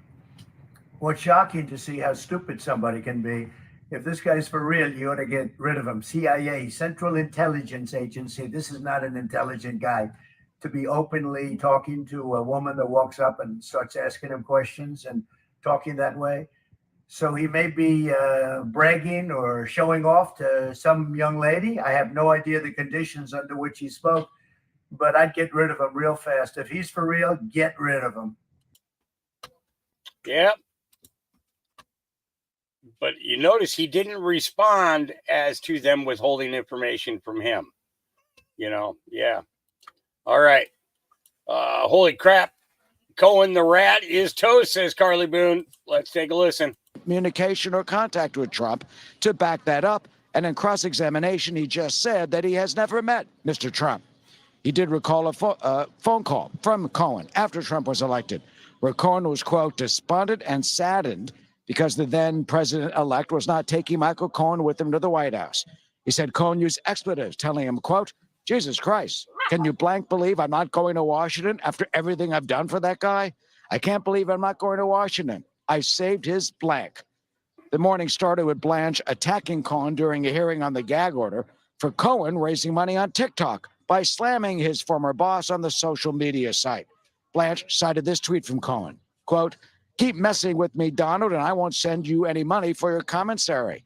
It showed Trump doll in an orange prison jumpsuit with the words, get your hands on the limited edition prison suit Trump action figure featuring a vibrant orange jumpsuit and removable hair. Grab yours now before they all escape. And before Davidson finished his direct examination, he's now undergoing cross by Emile Bove, who is the former president's lawyer. And he just brought out the fact that he says Michael Cohen thought when he went to Washington, he would be made either White House chief of staff or the attorney general of the United States. Yeah, and I am so glad he isn't, because seeing his pettiness just kind of really proves a point. All right. Here we go. Wise men say only fools rush in, for I can't help falling in love with you. Shall I say what it be unseen?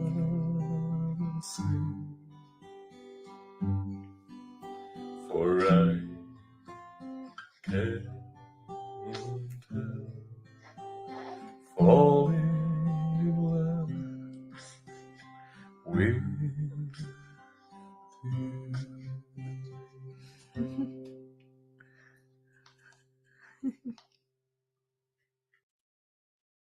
That was worth a minute. That was worth a minute, wasn't it? Yeah. This guy's got a pretty solid message here. I thought that this was good. This is what I've been saying for months now. I don't understand it either. Do you? I mean, therefore I am. Thank you for posting this. Here we go. Okay, so we need to talk about this, okay? I actually have questions for all the college students all across the United States, all of you guys. I actually have a real fucking question for you guys. So you guys are able to collectively get together and protest something that's going on overseas. And again, I'm not putting down what's going on overseas is not something that we should not pay attention to or care about. But you guys won't protest to the fact that you guys can't fucking buy houses. You guys can't get fucking jobs after fucking college. You guys fucking are about to pay like 40% in fucking capital gains tax if you guys even inherit your fucking parents' house. And like literally, you guys have no fucking money. Inflation's fucking high. You guys can't even fucking afford gas. Literally, your future is fucked, and you guys aren't even protesting about it. You guys are protesting about some shit overseas. I don't understand that. Tell me. Yep. Guy's 100% accurate, isn't he? 100% accurate. Yeah. So Elon says proposed law. If someone tears down the American flag and puts up another flag in its place, that person should get a free but mandatory one-way trip to that flag's country. I agree. I agree wholeheartedly. I do. All right. I got to throw something on here because I've got to run up and check the mail. So give me a second here. Let's see what came out this morning. If anything good's out, and I'm going to run up and get that done. All right. Yeah, let's go with it. A little SGT report. Hopefully he doesn't go on to vaxes. It really pisses me off when he does that. Let's see.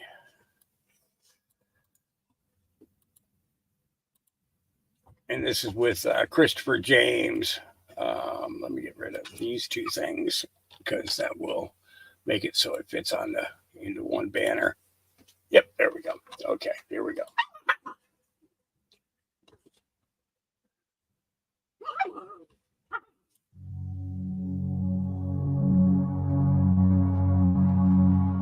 And I'll be back with you We guys. have right treason after this. occurring at every single level. I don't hold the position that it's Joe Biden.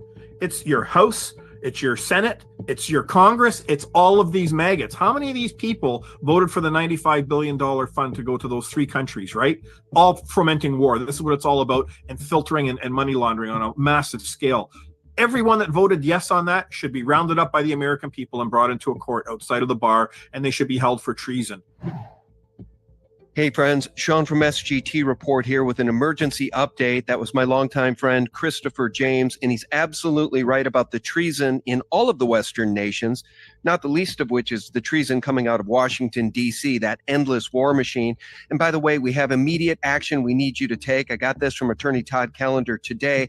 HHS is accepting public comments on the WHO's pandemic treaty until Friday, May 3rd. Now, you know, treacherous traitor Joe Biden, he plans to give away our sovereignty to the World Health Organization on May 27th. Friends, light up the phones, call your Congress critters and your senatorial goblins immediately and tell them, hell no, you will not take any more of this treason.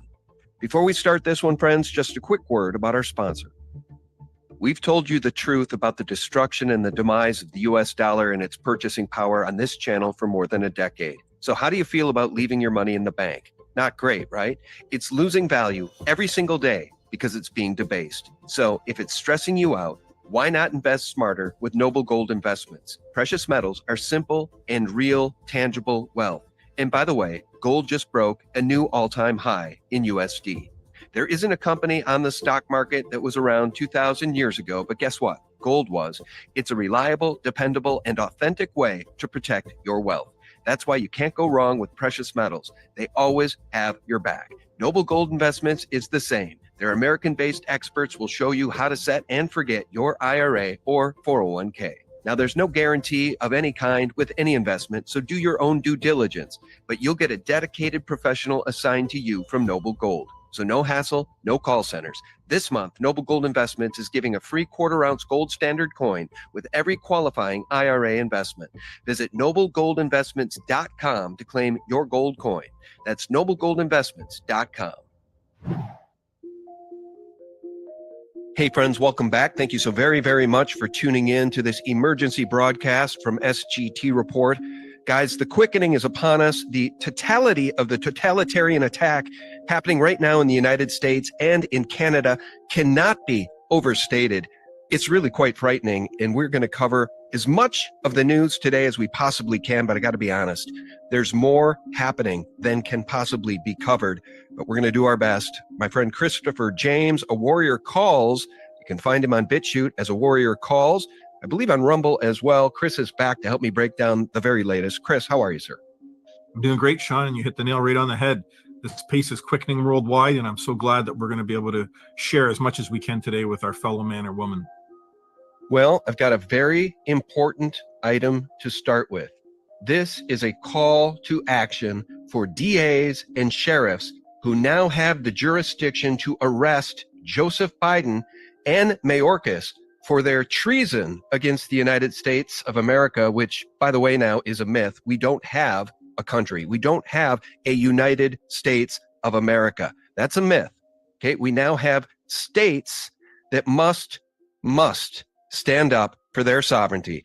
Exclusive internal DHS data reveals the 45 plus U.S. cities that hundreds of thousands of migrants have flown into via the CHNV mass parole program. The data was obtained by Homeland GOP via subpoena to the Department of Homeland Security and was provided to Fox News. The data shows that during an 8-month stretch from January through August 2023, roughly 200,000 migrants were flown into the United States by this criminal administration. They arrived in the states of Florida, in 4 cities, Miami, Fort Lauderdale, Orlando, and Tampa. The top 15 cities migrants flew into, and the numbers during this 8-month window are below. If you are a DA or a sheriff in any of these cities, you now have the jurisdiction to arrest the traitors known as Joe Biden and Mayorkas. At the very least, let me go back, because guess what? Things are happening. This from Ken Paxton in Texas and 20 attorney generals who have filed an urgent motion in federal court to stop Biden's secret migrant flights, depositing illegals from crime-plagued nations directly into U.S. cities. But I say it's not enough. They need to indict and arrest these men. Sheriffs, I don't know how you're going to do it. DAs, I don't know how you're going to do it, but you now have the jurisdiction to arrest these traitors. Chris, I'm coming back to you. I don't know. You know the law better than I do. Isn't it time for these men to be arrested for their crimes? Absolutely. And when you say the word law, I always say to everybody, whose law are you talking about here? Because the law that's being referred to in Canada is a service corporation called Canada's Law. The law in the United States is the law of United States, not the United States of America, not the common law that was created that so many people died for to ensure that their fellow man or woman for future generations to come would be protected. And that little article you showed there, it shows you right at the top there. There's no accountability there, Sean.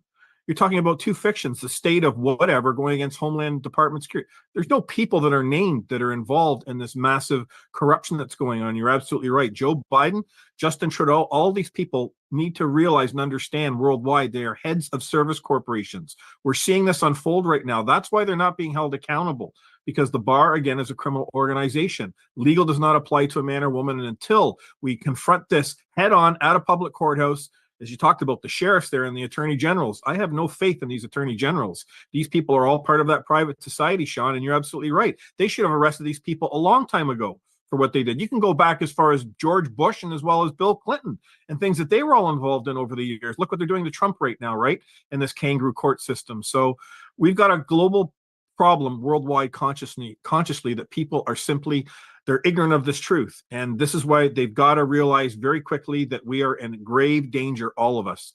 And moving this truth forward into the light, Sean, that's what you and I will do. We're doing the best we can. And, you know, all right, before we share some more really horrific news, there is one glimmer of hope, a piece of good news. Real briefly, I want to just mention this because I did the interview with Dr. Robert Young and researcher and blood analyst expert Caroline Mansfield about Masterpiece removing the nanotech and the heavy metals like aluminum and all the other crap. Phosgene, they're finding that now, a toxic poison in people's blood. Masterpiece is pulling that crap out of the blood of both the vaxxed and the unvaxxed. And it's very important. I want to just mention it, Chris, because as you know, Pfizer has made tens of billions of dollars poisoning and murdering people around the globe. And I saw a couple comments about that interview saying $50 is just too much money. I can't afford it. And I feel terrible for those people.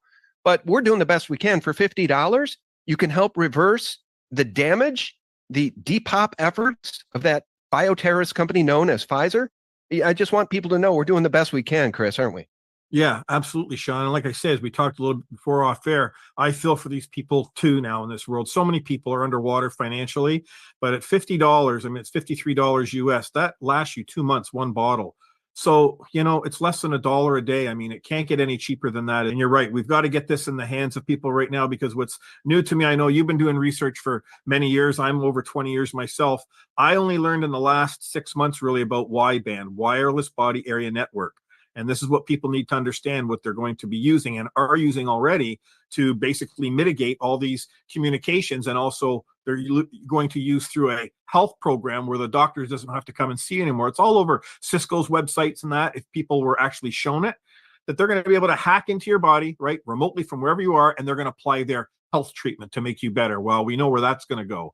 So that's why the graphene oxide, getting that out of the body, and don't forget the aluminum as well, that Masterpiece took over 50% of it out of the body in 90 days, which is huge. So again, I think people know Sean long enough as well on his channel, and those that have watched me the last 5 years. I don't pump or dump anything. I've never advertised anything. This is a life changer for our world right now. It is something that people simply must have in their arsenal. We're not going to be able to stop it completely, as you know, Sean, until we take the head of the snake out that's basically poisoning us, as you said. Phosgene, where is that coming from? Banned from the First World War. How has that got into the blood, right? Air, water, food. This is what needs to be investigated. And that's why I always go back to my square. We have an extinction level event occurring, Sean, right now in our world. It is the most important thing. We got to get away from taxation, all this other theft and corruption that's going on. I hope to God that someone in the United States, these sheriffs, will actually stand up. But people need to understand they're not the sheriffs and how they originally set up back and from the day one. They have now been compromised because they've all been corporatized. Right, they've all fallen now into that corporate jurisdiction, which is the legal world, and they're no longer, some of them, the vast majority of them, are not acting as the true authority on the land for the people. So we got a real problem here, Sean. Yeah, you know, the bioweapon masquerading as a vaccine is just the tip of the iceberg. These people are so bloodthirsty. I want to play a video for you in just 1 second about the EMF attack on America. This is flying around in an email chain that I'm part of, Todd Callender and a bunch of other wonderful doctors and researchers. But I want people to understand how evil Joe Biden is. I know y'all are starting to get it. People get it. Even the lefties are starting to get it. But this demon creature wants to close what remains of American coal-powered plants. And I just saw a line item last night, Chris, that says if and when that happens, it will most likely bring the grid down, because we don't have enough energy left in this country if they shut down coal-powered plants. By the way, part of the Green New Deal, yeah, that doesn't include China, which is building a new coal-powered plant, I think to the tune of 1 a day or 1 a week in that country. Okay, they're not going to play ball with Skull and Bonesman John Kerry. They don't give two craps about these people. I'm at a total loss. How can these people be this evil? Well, exactly. I actually believe that these people aren't of this world. They have no empathy in their hearts, their minds or soul. And that's unfortunately, I mean, this mainstream media's got a lock. We were talking how you and I are both being blocked on every single platform. And this is the real fight, is how do we get this truth out to our fellow man or woman to awake them and engage them? Because what we're seeing going on in the United States, I had some hope last week when I was, again, all the stuff I've been watching, Sean, all these years, it was really a breath of fresh air to see these younger adults and the campuses coming out and standing up for what's right. And then you get Netanyahu trying to spin it like it's anti-Semitism that's going on. Like, I'm so sick of this Jewish narrative that they always lay out to the world or whatever. We are calling people out for the mass genocide that's occurring in Gaza, the horrific treatment. Then you got $95 billion that the United States, a service corporation, gave of the American people's tax money to Israel, Ukraine, and Taiwan. Those are the three center points for these wars that they're trying to foment in this world. So we've got a real problem here. And like I said, that solution remains at that courthouse, Sean. If we don't get into that courthouse with the police and the military, and they actually see a man or woman move that claim outside of the bar forward for the genocide that's occurring. And I tell you, I've done it here in Canada because I've laid it on the line that if anything that I claim is not true, then they can put me to death. Now, don't you think we would want to have a man or woman in this world that's willing to be put to death if their claim that an extinction level event is going on? They have a right to access that public courthouse and not be blocked by a society that we belong to. That's where the rubber has to hit the road. And if we don't get there, Sean, which is looking darker by the day, then this is going to get very kinetic in all our countries. We are looking at civil war. We are looking at massive unrest, and good luck at trying to, as we would say, you know, trying to herd the cat, so to speak, to the courthouse at that point, because all bets are going to be off. Yeah. Before I play that video about the EMF attack that's happening on America, I want to just point out the fact that the demon creature known as Joe Biden wants to shut down coal-powered plants, but he's not going to shut down these towers that are beaming us and radiating Americans as they sleep. I'll play that in just 1 second. But you mentioned the $95 billion aid package to Ukraine, Israel, and Taiwan. By the way, Taiwan doesn't even want the money. Taiwan does not want the money, but Israel will take it. Ukraine will take it as veterans sleep in the streets and illegals are given free prepaid debit cards and free phones and free flights into the interior of the United States by the traitors in Washington, D.C. So you mentioned Zionism. So you mentioned Israel, this issue, we're all Gazans now. We're all Palestinians now. If you guys don't get that, you're going to get it when I play the video about the EMF attack against America. But let me just play this video so you can understand the hypocrisy that people are starting to recognize. The hypocrisy, Israel's hypocrisy is so stunning that it's waking up even the sheeple people. Listen to this. It's a parody, it's satire, but it's 100% true. You shot 3-year-olds in the head? But we're Jewish! You hog-tied children and executed them, and then buried them alive? You bombed doctors and nurses with the Holocaust and then ran them over with tanks? I didn't do it! You bombed food relief workers. What? You've single-handedly destroyed the entire education and healthcare infrastructure in Gaza? You bombed UN workers. Slaughtered entire families by waiting till they got home at night and bombed them at 5 a.m. when you knew they would be there? You bombed people trying to eat food? You bombed people trying to receive humanitarian aid? We're looking to it. And you bombed the people that were trying to administer humanitarian aid. Conduct nothing wrong. You roped off entire neighborhoods and then bulldozed over them? You're being anti-Semitic. You sent drones into Gaza playing audio of children crying to lure Palestinians out and then massacred them? But like the whole You're being anti-semantic. That's probably my favorite. By the way, Greg Reese, my friend over at InfoWars, he's been on the show several times. He just did an excellent report the other day about Zionism. It's a must watch. It's in my feed here somewhere. I'll try to remember to post it below. But here's the other thing I wanted to show you. This is what we're up against.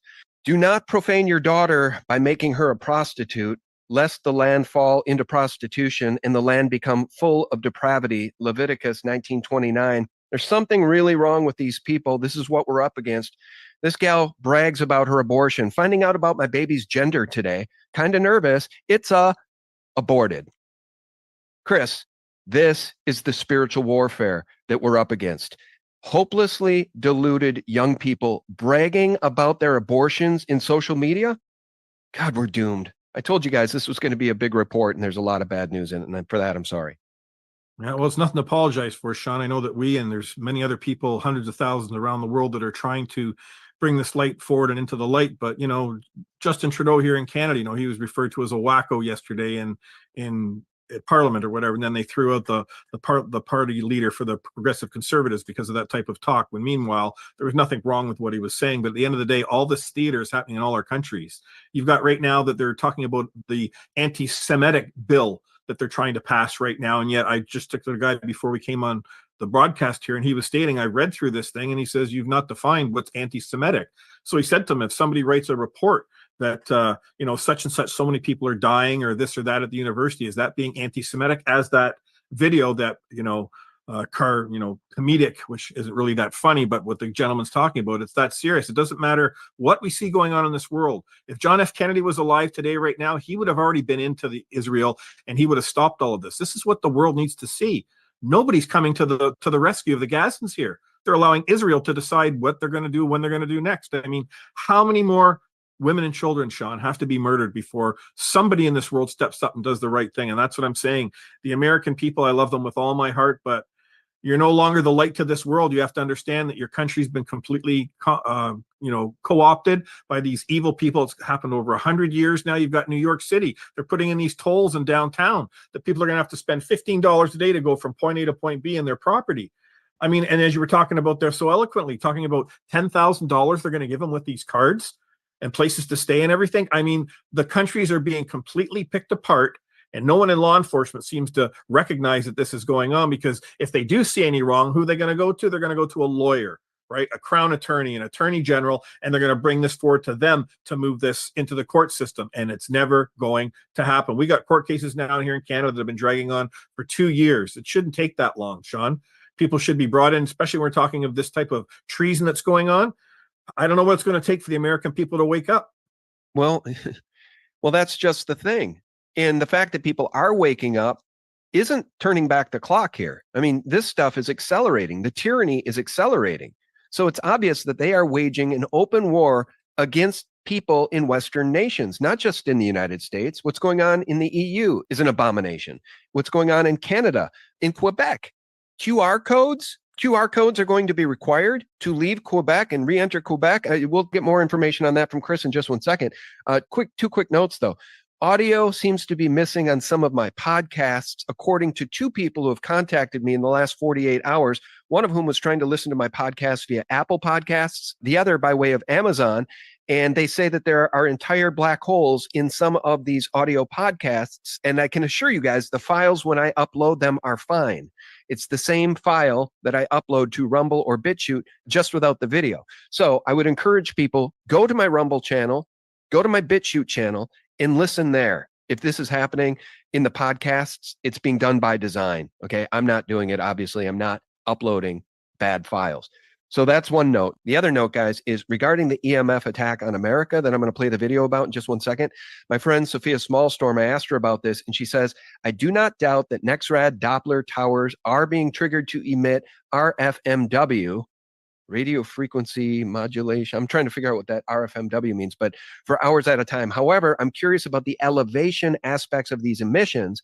If they are emitting above our heads, above buildings, the waves should not reach people. I share that from Sophia with you guys because I don't want this video to cause you undue stress. But this video is flying around in my email chain that, again, has Todd Callender and a bunch of docs and retired military people on it. Everybody's concerned about this. I'll play part of it for you. The continuing microwave pulses that we are getting hit with every day. And I'm noticing they are ramping up. On the 16th, they started at 9:11 at night until 9:11 in the morning. You see the pulse going from the east to the west coast. All right, boom, you see that? Those are NEXRAD stations. Each of those towers are 750 kilowatts, pumping out between 2.7 to 2.9 gigahertz in the microwave range. This is roughly the same frequency as your microwave oven, and it has the same cause and effect relationship. This was 12 hours long that they held this pulse while we slept. And look at all the other anomalies that are happening here on the screen. Look at what's going on in Texas. All right, you see that big blast? Looks like a giant laser, doesn't it? Boom, see that? Then it gets obscured by the towers. Now they can add the Doppler towers with this. NEXRAD has like 159, Doppler has 160. Now you can consider the HARP stations. There's 33 of those, but they don't show up on this satellite. This covers the microwave range. This is a NEXRAD feed. All right. Now here's where it gets worse. On the 17th, the next day, here you go. Starts at 8:11 and goes until 9:11 in the morning. So they increased it another hour each day. So this is 13 hours we're getting hit with these frequencies. All right. You go to the 18th. They start at 7:11 at night, going till 9:11 in the morning, increasing it to 14 hours. If you feel like hell, this is a really good reason. Look at this, man. This is insane. All across the country. Look at these. Watch these towers and these stations. This is not weather. This is not rain. The light, look, would you see that huge burst coming out of Nevada? Hang on, we're gonna stop it there. Hang on. Boom. Did you see that? Let's back it up here. Stop it and back it up. What the hell's going on in Nevada, folks? All right, I'm going to pause it there. The name of the video is Evidence of Massive Microwave Pulses via NEXRAD Satellite Imagery. I wanted to share that with the audience, not to fearmonger or scare people, Chris, but to point out the fact that we're all Palestinians now. We are all being targeted for depopulation right now. Yep. Russell J. Gould, not Russell J. Gould. Oh my goodness, Russell Means, pardon me, the past Lakota chief. He told everyone almost 20 years ago, he says, you're all on the reserve now. And it's just, it's promulgated to this ridiculousness that we're seeing right now. That was horrific to see that, Sean, that's occurring.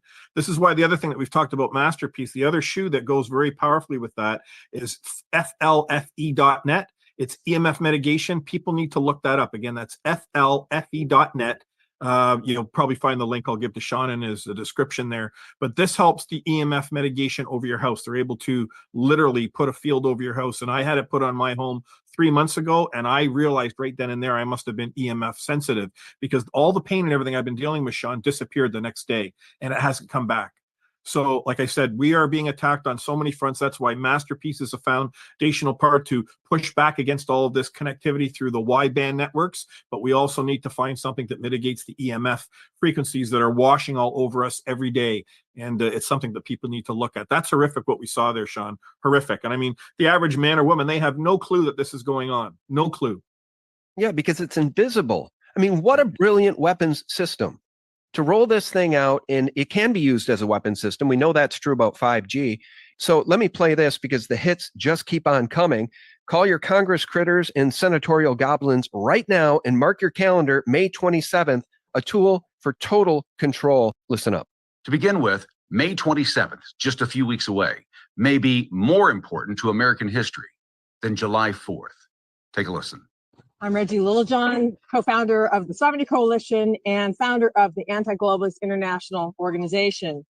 The two treaties that are going to be voted on in May 27th of this year, just a few weeks from now, are the greatest threat to freedom that the world has ever faced. Public health is being used as a tool for total control. This is not a public health issue. It's an instrument to introduce Chinese-style totalitarianism to the United States and to the world. Now, the international health regulations, if WHO gets what it wants, they will be able to mandate vaccines, mandate masks, mandate lockdowns, and mandate quarantines in the United States and all over the world. Also, they will be able to mandate that the governments of the world surveil and censor their citizens, no doubt through mandatory digital IDs, which can be used as the basis of a China social credit system style rule of totalitarian control. I'm pleased to stand with my colleagues and other friends and great patriots that are interested in the sovereignty of America. And don't be distracted at this moment. Don't you be distracted. Let's not America be distracted by what's happening in this building or what's about to happen in this building behind us. As bad as that is, and it's bad, but as bad as that is, we can do two things at once. We can pay attention to the other things that are happening around the globe and in this country. And as we speak, President Biden is planning to cede the sovereignty of the United States of America to the internationalists and the World Health Organization. The ability to decide between you and your doctor what medicine you take or do not take, whether you wear a mask or not, whether you leave your home and where you go is all potentially being ceded by this president of the United States based on a signature, subverting and disregarding the Constitution of the United States, bypassing the Senate, saying it's not a treaty, doing the exact same thing that President Obama did with the Iran nuclear deal. That was bad then, and it's a precursor. It's a warning of what might happen very, very soon. So we're gathered here today to make sure that you're all aware of what we're all aware of, that we're awake. and that we make sure that President Biden is not allowed to just sign on our behalf, and that the Senate rejects any attempt by the World Health Organization to take away our individual medical freedom, our individual choices, our choices to move about our country, our community, our homes as we please. All right. You know, you all get the idea. But Chris, I just want your reaction because, as you know, there's been a hostile takeover of your nation by Justin Castro Trudeau and his administration. There's been a hostile takeover. Look, I think the United States is in receivership. That's why they keep attacking gold, silver, and Bitcoin, because they don't want the plebs to have an escape hatch. We're in a lot of trouble, man. Our countries are in receivership to the New World Order. Yep. This whole digital ID, it's also going with the cattle in the United States. I saw a short clip yesterday, and the cattle ranchers are screaming at the top of their lungs. They're saying they're basically the same type of implementation. And so people understand on May the 27th, this entire kangaroo little voting from the World Health Organization is happening all behind closed doors. So they're going to be able to strong arm any of these countries that don't want to participate in this. So this is what I'm saying. We have treason occurring at every single level. I don't hold the position that it's Joe Biden. It's your House, it's your Senate, it's your Congress, it's all of these maggots. How many of these people voted for the $95 billion fund to go to those three countries, right? All fomenting war. This is what it's all about, and filtering and money laundering on a massive scale.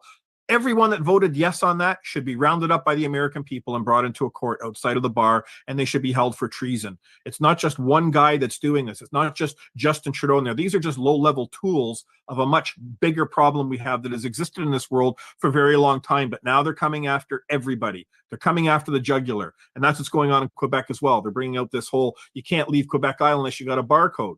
You know, going in and out. They're monitoring everything. The cattle farmers in the United States are screaming, saying once they get this digital ID where all the cattle have to be tagged, they're going to tell everybody what has to be vaccinated, where it has to be shipped. If you go over your carbon tax credits, all the shit, they're destroying everything in our life, Sean, right now. And that is why the people need to rise up. And we need to do this. We can do this peacefully. We can do this powerfully, and we can get the results. But we've got to get the people with the guns, the military, and the police awake to understanding there is a solution at that public courthouse outside of the bar. And that's why we've got to get this truth in these courts moving in there in that correct jurisdiction on the land common law. It's the only way we're going to stop this evil, because then people will recognize that we don't care what the World Health Organization, what the WEF, these are all people acting for corporations. Again, nothing that they say applies to we, the people in this country, unless they come forward and they claim that we're property. We go back to those three questions again, Sean. Are we property? They got a contract with the people in every country that we've agreed to that we're their property? Or number two, where's the contract with any service corporation that they're acting through all these maggots around the world where we, the people, have consented to being their property? When they do not have an answer of yes to basically those three foundational, fundamental questions in law for any man or woman in this world, then nothing that any man or woman says in this world, Sean, applies to us. And this is why the American people have got to wake up. I would love nothing better for 200,000 Americans to come across the border, all armed and awake and understanding what's going on. And we move collectively to these courthouses and we get the arrest warrants out for these people. That's what this evil must see. They must see that these people, that there's going to be actual accountability, not resignations where people are saying here in Toronto and Canada, Justin Trudeau's got to be, he's got to resign. He's got to remove. No, he needs to be brought into court for the genocide and death and destruction he's involved with. Not only him, everybody in that Liberal Party, because they're the ones that are voting. They're blocking all the investigations that are going in this country. I cannot believe what a bananic republic that this country has actually become in Canada here. It's off the charts. And my brothers and sisters to the south of us, you're not far behind. You're in the same shit that we're all in right now. And that's why, Sean, we've got to do all we can to show these people the light and the way forward. Guys, apologies for this real quick break and a word about our sponsor. If you suffer from daily pain, please listen to this message carefully. What we know about pain relief is changing forever, and that's where pioneering medical scientist Clint Winters comes in. You may have seen this world-renowned health expert featured in the national media as he's unveiled a natural pain reliever that's taking the world by storm. I'm talking about Conalidine, the 100% drug-free way to get full-body pain relief without dangerous pills. It's become the go-to pain reliever for over 1 million Americans and hundreds of professional athletes. Conalidine is the only compound on earth that optimizes your body's natural painkillers, called endorphins, at any age. And the best news? Canalidine has no documented side effects after 14 years of extensive testing. So just make sure you click the link below this video and check out Clint's amazingly informative report on how Canalidine is changing lives by providing safe and powerful relief at 1/10 the cost of pain pills. When you click on the link below today, you can access the only Canalidine product in the world for less than $1 a day. Go to trycano.com/SGT right now and see for yourself. The link is below. And that's why, Sean, we've got to do all we can to show these people the light and the way forward. Yep. And you know what? So far in this broadcast, I've talked about two traitors, Mayorkas and Biden, but you're right. That's just the tip of the iceberg. Here's another traitor, Bill Gates. He loves you this much, guys. Genetically modified mosquitoes have been given the green light to be released in America.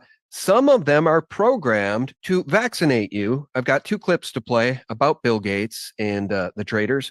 This is clip one. Genetically modified mosquitoes have gotten the green light to be released in America. They say these mosquitoes, they don't bite people, they just mate with the females, and they're modified so that the offspring die off. The lethality gene they put in, it actually doesn't kill all the mosquitoes. It only kills the females. The males go on living.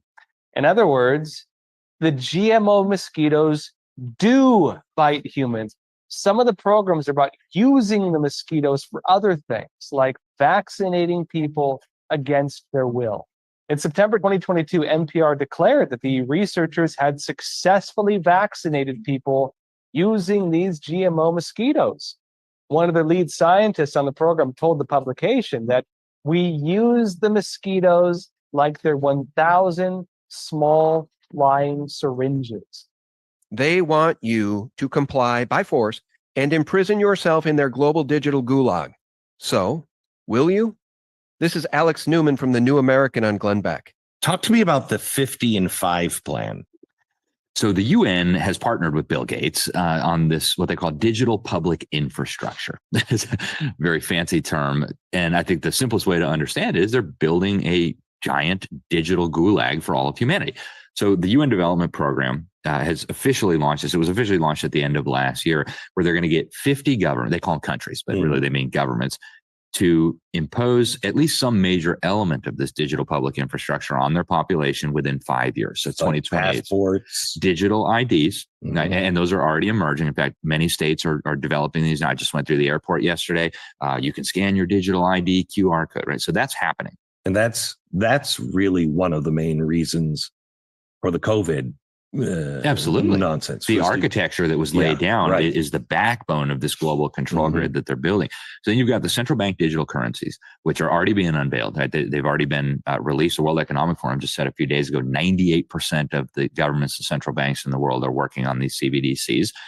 Once they're fully operational, I guarantee you, they're going to start waging war on cash much more openly. They'll say it's a tool for terrorists and pimps and every nasty thing, tax cheats, everything you can think of. Then you've got the payment processing systems, and you've also got we just had the head of the World Health Organization talk about this recently, the digital health certificates, the digital vaccine passports. They're taking what the EU developed during the COVID, which, by the way, the European Commission was promoting vaccine passports in May of 2019, long before anybody ever heard of COVID or anything like that. So they're taking all of this together, and they are using it to build a control system that will not just be able to surveil and monitor everything you do on an unprecedented scale. When you combine it with AI, the ability to make sense of all this data, it's just mind-blowing, but also to manipulate what you do. And so they're talking about this again pretty openly. If you look at the World Economic Forum meetings, they talk about the benefits of programmable central bank digital currency, where they will be able to say who can buy what, when, under what conditions. And then the Bank for International Settlements, Carol Quigley, to go back to him for a moment, Bill Clinton's mentor, the guy who really exposed this global agenda to create a one world system. He said the apex of the system was going to be the Bank for International Settlements. This is an institution that's almost entirely unknown to Americans. And what they are working on right now, and this is not a secret, it's not a conspiracy because it's not happening behind closed doors, is what they call a universal blockchain ledger.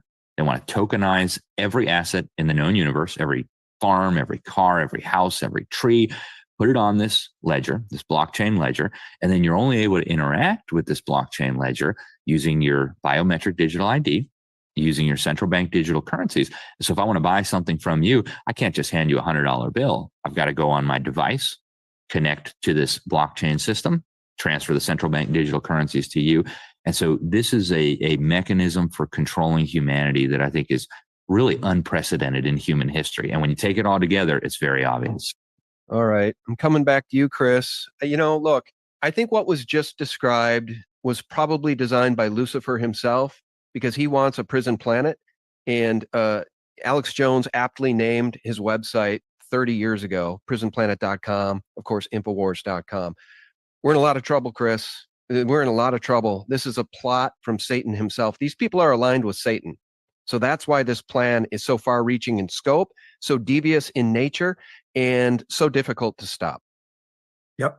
It sure is, my friend. I mean, when they're talking about those vaccinated with the mosquitoes, we've been hearing about that, for many years now. But the fact that they're actually coming out and saying that it's got a green light to move forward. I mean, it's not just the mosquitoes. They're doing it through the vegetables. They're doing it through the beef. They're doing it through the fish. They're also doing aerosol spraying. They're getting these horrific chemicals into our bodies. And again, this is why we swing back to Masterpiece, why it's so important to help fight back against that, to remove all of it. We'll not get it all out of our bodies, but we'll get it down to a minimalized level that will help protect our bodies. But that's why we got to take the head of the snake off here, Sean. It's absolutely disgusting what's going on worldwide. And we're coming to a tipping point. I mean, I thought we would have been there already, but every day surprises me how much more this world is going to tolerate, before they actually stand up and do something about it. And that's why people need to put all their differences aside. We've got to find a way to connect all these groups. There are great people that are lawyers that are out there. I know that. They're good people, but the society that they belong to is a criminal organization. And there's where the rubber has to hit the road.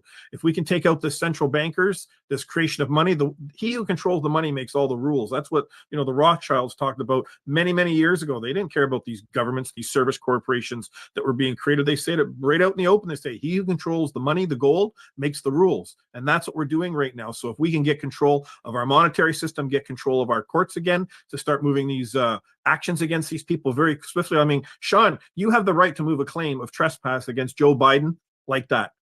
The only reason it's not happening is not because Sean isn't brave enough to do it. It's not because Sean doesn't have the evidence to do it. It's not because Sean doesn't give a shit. It's because if Sean tried to move that in that public courthouse, he would get blocked from these people from this private society, the bar, because you're not moving under their rules of civil procedure. This is all the people need to understand. We get the bar out of the way, and we access those public courthouses properly, not in some chaotic moment. You seat a grand jury of people and you stream it live, and you let that truth be laid bare, those claims. And when those claims are proven to be true, Sean, that makes the law, and that's where the accountability is going to come. They just have to see one of these maggots walked out and hung before the world, and that's going to start the domino effect. This is what we need to see happen. I'm not a violent person, but they are killing us on every possible level right now in our world. And if mankind doesn't step up to the plate here, it's going to get a lot worse. Yeah, and it's getting a lot worse as we speak, Chris. Like we said at the beginning of the video, the quickening is upon us, and this whole satanic system, this satanic plan they're not going to pull back from what they're doing. They're not going to stop unless we stop them. And I mean, we, the people globally. People are waking up to Zionism. Again, I'll try to link that Greg Reese video about Zionism below. We've got to get the word out. We've got to wake up the normies because the attack is unrelenting. I'll share one last piece of news.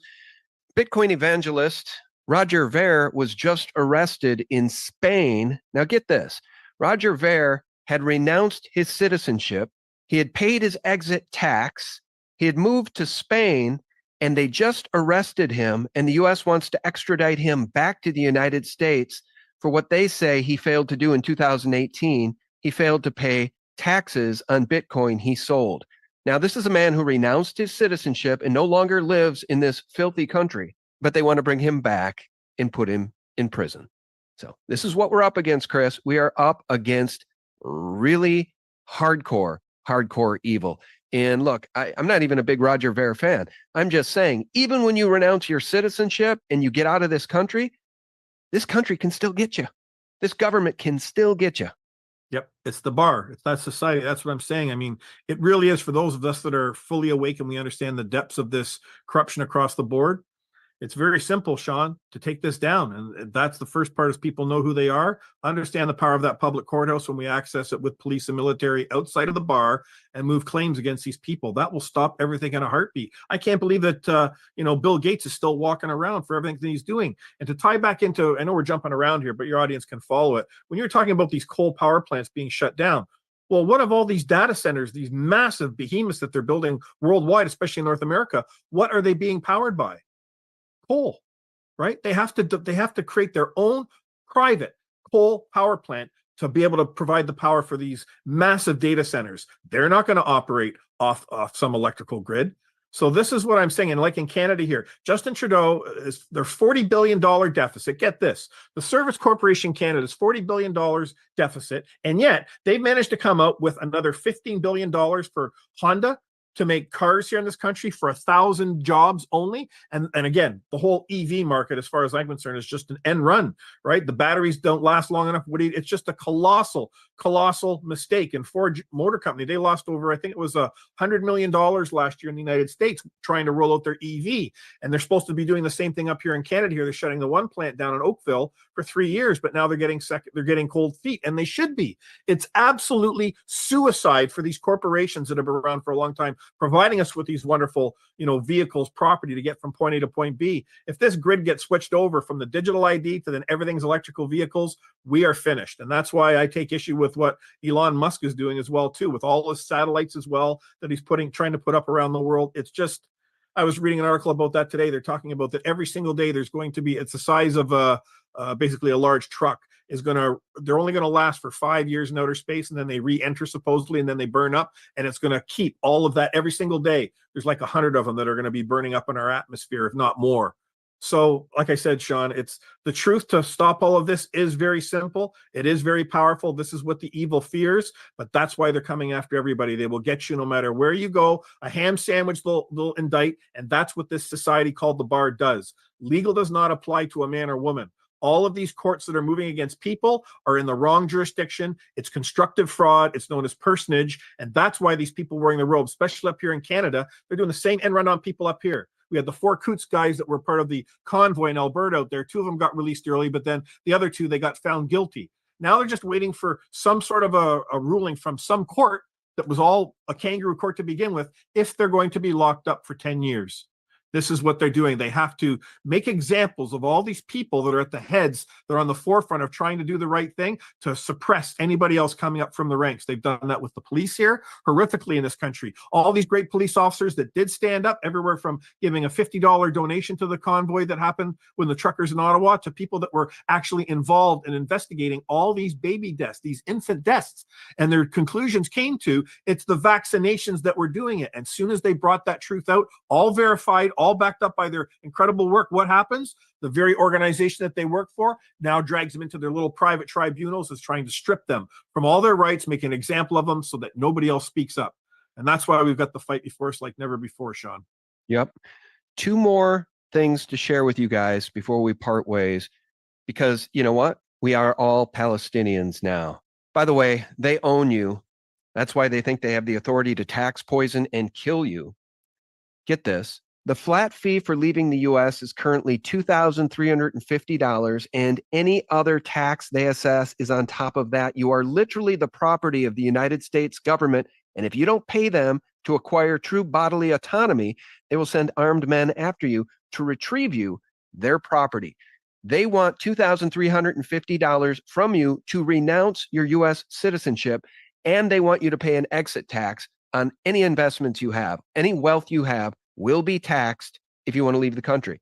But in Roger Ver's case, they're going to bring him back and put him in prison anyway. So Americans are finally waking up, and this woman is starting to realize America is a scam. America is such a scam. I can't believe that I just ate it up. I just ate up everything they spoon-fed me for 35 plus years. I totally bought it. Like, our government has our best interest. Everything on the market must be safe. The more I learn, it's such a reckoning in my head right now. I totally bought all of the history textbook propaganda that the US was the savior, this force of good in the world. Like, no, we're not. No, we're not. We're an imperialist country that has slaughtered tens of thousands of people in their own selfish interests, and we're still doing it. And every politician is bought and paid for, and they've distracted us this whole time with the red versus blue so that we blame someone else instead of them. And I feel like I'm a smart person, and I can't believe that it took me this long to piece it all together. Now that I have, I'm just horrified. You know, I think she speaks for a lot of people who love their country but hate their government are horrified at what we're discovering. Okay, the government paid these big pharma companies to develop a bioweapon masquerading as a vaccine. And it's still on the market, Chris. It's still on the market, maiming and killing people all over the world. Yep. Dr. William Mackis up here in Canada, he's been on the forefront exposing everything from the pedophilia, but with the Alberta Health Agency, obviously there's turbo cancers that are going through the roof right now. I've had 4 more friends close to me I've learned they've got cancer now, right? They've all been injected. So that's what I'm saying, people, because we have all this fodder that's going on around us, Sean, and that woman who's just come to the realization, you and I have been at this realization for a lot longer, but I feel sorry for people when they first come to this knowledge that it's too much. It's like a avalanche across their consciousness. It's too much for them to handle, and that's why it's important that we point the way forward. One of the big things we've been talking about here is all this funding in Israel or whatever, right? I have nothing against the Jewish people. They've been used like fodder all their lives. It's these people that are much higher up that are behind the scenes that have been controlling everything. But AIPAC in the United States is the only non-registered lobbying entity in the country. Why? Because that way they can do whatever the hell they want. They can bribe, they can pay as many politicians as they want. And that woman's absolutely right. All of these people in Congress, anyone who voted for these $95 billion packages and everything else that's happened before this point, the entire system, they all need to be rounded up, Sean, and brought into that courthouse under common law. And that's what I'm saying. Even the good men and women that are in the military, they don't see the light and the way forward. So like I say, we just have to keep pushing through, and we are going to need a grand intervention from our creator. I truly believe this if we're going to stop this evil. Otherwise, we're just going to all fall off a cliff here, and then it's going to get very kinetic in every single country. The Americans are ahead of everybody. At least they have their guns. That's the biggest deterrent. But everything we're learning about these bioweapons and these injections, they're going to get everybody either through the food, the water, the air, right? They don't have to pull a trigger on a single gun on any American because they've already got the system in place to take everybody down. And these are no longer conspiracy theories. These are hard, concrete facts, and we're not playing games here. That's why I'm saying if I can just get 100 police officers in this country to stand with me, to go to that courthouse. Why? They are going to protect that truth, that claim that I make coming in, to see that none of these people wearing the black robes are going to block me from getting the warrants out for the arrest of my fellow man or woman that I have the evidence are that are trespassing on a horrific level. And it is the same approach, Sean, in every single country. You've got to understand these people that wear the black robes, they are not judges. They are people operating on behalf of a private society. They have duties and obligations. We, the people, are the creators. That's how we came into this world from our creator. And we, the people, are the ones that went and created government, police, all this system that's around us. You need to understand where you stand in the hierarchy. Once people understand that, we access that courthouse powerfully. We move these claims against these people, against the top people of all these service corporations, i.e. government. And that's how we stop them, and that's how we take them down. We don't do that, Sean, then it's going to get, they're pitting everyone already against us, right? The police in this country, they're more concerned about their jobs and actually doing the right. They don't know the difference between where their duties and obligations end, where the rights of a man or a woman begin. This is what people need to understand. They have no right contacting us. Again, we've got a thing going on in Godrich this week, and I sent you the little article on it. They're actually going door to door for the first time ever in the history of Canada, and they're doing wellness checks. The police and the police and the military, this Friday, Saturday, and Sunday. This is absolutely disgusting what they're doing. It's always drip, drip, drip, condition the people more and more and more. And I hope the people in Godrich, they rip a strip off these people when they take 1 foot onto their property. This has got to stop. This is what they're moving forward. This entire grid is being cascaded over us now. They're implementing it on multiple levels. And through all this chaos, all these things that they're affecting people through taxation, they put the carbon tax up 23%, Sean, in this country. We're the only country really carbon tax. They're taxing carbon, which is 0.04% of the entire atmosphere. Again, this is all fraud, and yet the people in this country just buy it. Our gas, if you're looking at gallons, it's over $8 a gallon now. To the United States, it's like $2. It's almost $2 here in Canada. It's absolutely sickening what's going on, and no one is going to stop this by, again, you and I, we're doing the best that we can, but the rubber's got to hit the road at that public courthouse. We've got to get men and women that are armed, and the police and the military that are active or even non-active to stand with us, and then get thousands of people around that courthouse. And we stay there until these people are brought in under warrant. All we got to do is take down the top people in the United States, be Joe Biden, the head of the DOJ, the head of the CIA, the head of the FBI, all these people that we know that have not been doing their jobs. They've been trespassing, committing treason against the people. Same in Canada. We've got the same situation here. England, France, Germany, it's everywhere around the world. That's why we've got to have this correct conversation and understand the simplicity of the action that's required at that courthouse. We cannot look to lawyers. We cannot look to crown attorneys or attorney generals or any people with titles in the system, because they are all bought and paid for and been put in place. It's the people that got to rise up and do this. And we can do this lawfully, powerfully, courageously, and with love. But APEC has got to be wiped out in the United States, Sean. It's got to start there too. Yeah, 100%. I'll say one last thing too. Some of the people he just mentioned at the top of those agencies, including Joe Biden, including Mayorkas, my attorney friend Todd Callender and his researcher friend Lisa McGee have sussed out and proven beyond a shadow of a doubt that none of these people have signed, notarized oaths of office. None of them. That's why they're betraying America so openly. God help us. God help us, Chris. God help us. Well, thank you so much for spending the last hour breaking down just some of the real news that the mainstream horror media sees fit to omit. I really do appreciate you, sir. Can you tell people how they find your excellent channel? I know you're on BitChute. Are you also on Rumble? And where else are you? Yep, I'm on Rumble. I'm also on Brighteon. But the way that we can really start to do this, Sean and I were talking about how they've been attacking us. I had a phenomenal week last week. First time I've ever had 100,000 views on TikTok in under 24 hours. Then what did they do a couple of days later? They pulled the channel, right? And then they pulled the channel again as we've tried to open it up. So the best thing that you can do, I don't know if this is going to show in the reverse, but if you go to bit.ly/AWC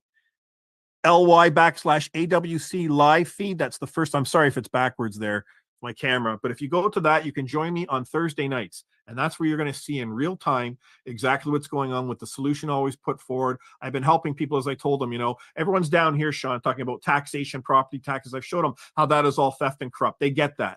But we're talking about an extinction level event. And this is where I am up here with you. And we have to find the way to bring the people up to this consciousness level right now of what is actually going on. Nothing else matters. They are killing mankind worldwide. And all this other theater that's going on can all end very quickly once we get into that courthouse in the correct capacity. So anyone in the military, actually I had a couple of people reach out to me from your stream last time that were in law enforcement in the United States. Please reach out to me at warriorcalls@outlook.com.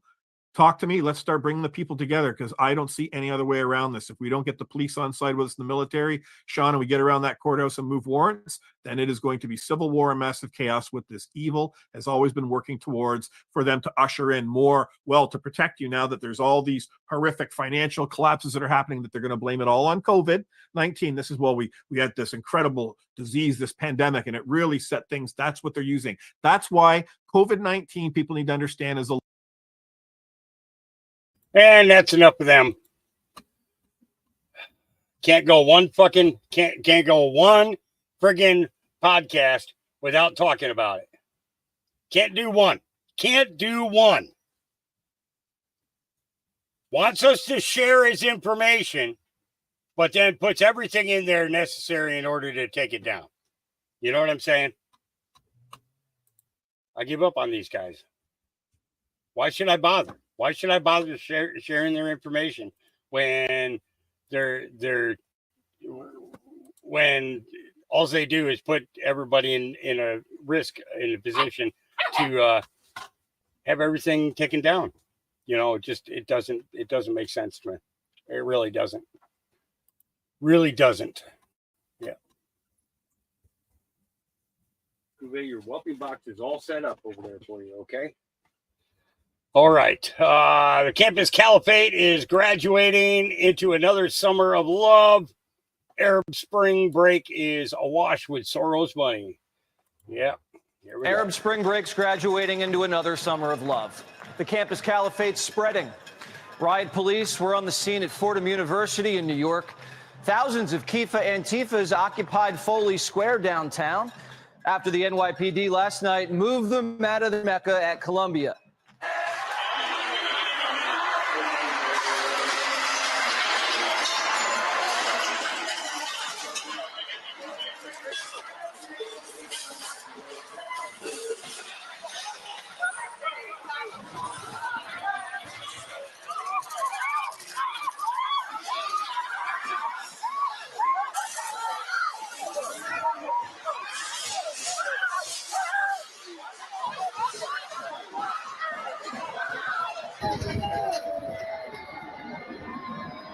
After police busted up the occupation of Hamilton Halal, the movement headed to New York University of New York, where you couldn't really tell if you were in Midtown or the Mideast.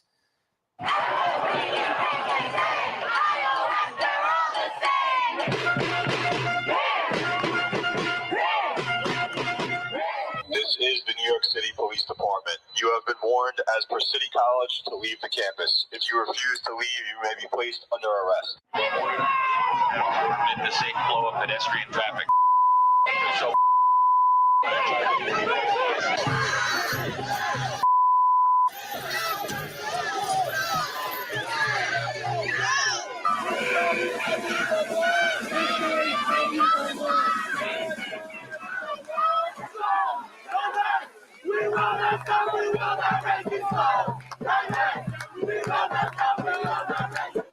West Bank, West Village, same thing. American universities have been radicalized. 70 grand for a degree from Sharia law school? No thanks. That's consumer fraud. Hundreds of arrests last night. Mayor Eric Adams said Arab Spring break's been taken over. There is a movement to radicalize young people, and I'm not going to wait until it's done and all of a sudden acknowledge the existence of it. This is a global problem. Young people are being influenced by those who are professionals at radicalizing our children. And I'm not going to allow that to happen as the mayor of the city of New York. Arab Spring breaks awash with Soros money, anarchists, Antifa, sinister faculty, and foreign influence. Liberation zones have popped up across 25 universities. It's coast to coast. Mostly peaceful riots erupted at UCLA last night.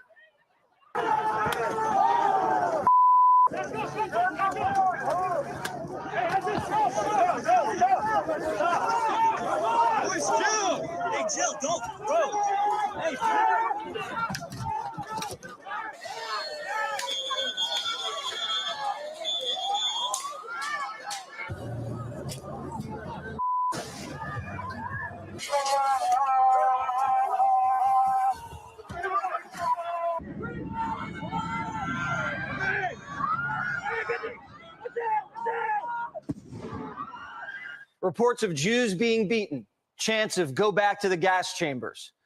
Yesterday, Jews were chased with tasers. Jewish students having their IDs checked and banned from moving freely on campus. These aren't your typical anti-war college protesters. And just like Hamas, after they attack, they ask you to give them stuff. Kifah Antifa at UCLA is requesting administrators send in pallets of humanitarian aid. You ready? Vegan dishes, and they must be hot, and they must be gluten-free. But specifically, no bagels. I wonder why. Canopies to prevent sunburn, lotion, but no sunscreen. Sunscreen has harmful chemicals. They want gloves for small hands and inhalers, gas masks, ropes, and zip ties, helmets, shields, and wood. Seems like they're demanding weaponry. That's like the Palestinians asking for gluten-free MREs and rifles. And if you don't meet their demands, this happens. Yeah, video.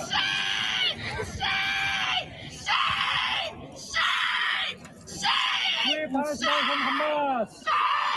America has free Palestine from Hamas! Oh, my. Lovely woman.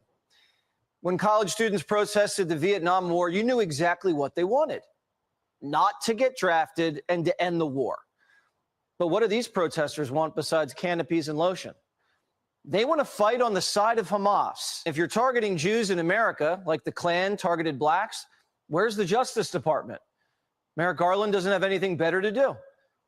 Biden expanded Title IX for trans people, but he won't protect Jews. If a trans man waltzes into a ladies' locker room and you say, no, sir, you can't come in here, Biden sues you. But you can block a Jew from going to class and tell him to get comfy in the oven? Where's the president? How do you explain his silence this week? The president has not been silent on this issue when it comes to hate speech, anti-Semitism. He launched the first ever anti-Semitism strategy to counter anti-Semitism, something that no other president did. No other president did. A school building at an Ivy League campus got taken over. And we call that out, and we said that is not peacefully protesting. Wait, whoa. What's the Biden anti-Semitism strategy? Because it doesn't work and no one's ever heard of it. The left prefers mob rule over the rule of law. They use street justice to get social justice.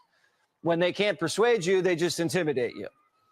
The Occupy movement got everybody hating the wealthy so Obama could raise taxes. The George Floyd riots bullied local governments to defund the police. This is another anti-white, anti-cop, anti-capitalism, anti-American movement with a different mask on. Same end game. Terrorize you, shake you down for power, and play the victim. Most of these radicals just want to scrap and burn it all down.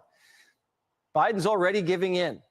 Over the last 24 hours, he's signaling he'll import thousands of Palestinian refugees from Gaza, pay off protesters' student loans, and reclassify cannabis to the same level as Tylenol with codeine. He was going to ban menthol cigarettes, but he shelved it. Doesn't take a detective to know why. Bribes and bailouts, that's the Biden campaign. And his base knows it. What will you guys do when the police come right in here and, end up maybe handcuffing people and arresting them? We'll do what we always done. We'll get arrested, just like the criminals in the subway. They're always right back out in 24 hours. Marxists are beating up Jews, breaking into buildings and raising foreign flags, while Biden says Republicans are America's top threat. Biden hasn't even made a phone call to the president of Columbia. Hillary's a professor at Columbia. She hasn't said a word. Obama graduated from Columbia. Where is he? This country needs to get it together. To every college president, I say remove the encampments immediately, vanquish the radicals, and take back our campuses for all of the normal students who want a safe place from which to learn.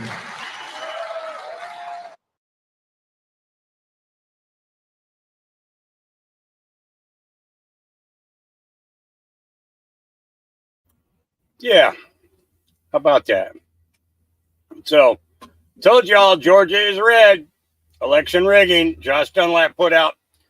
Georgia's state election board has been forced to admit in writing that Fulton County failed to upload and tabulate election results in their entirety in 2020.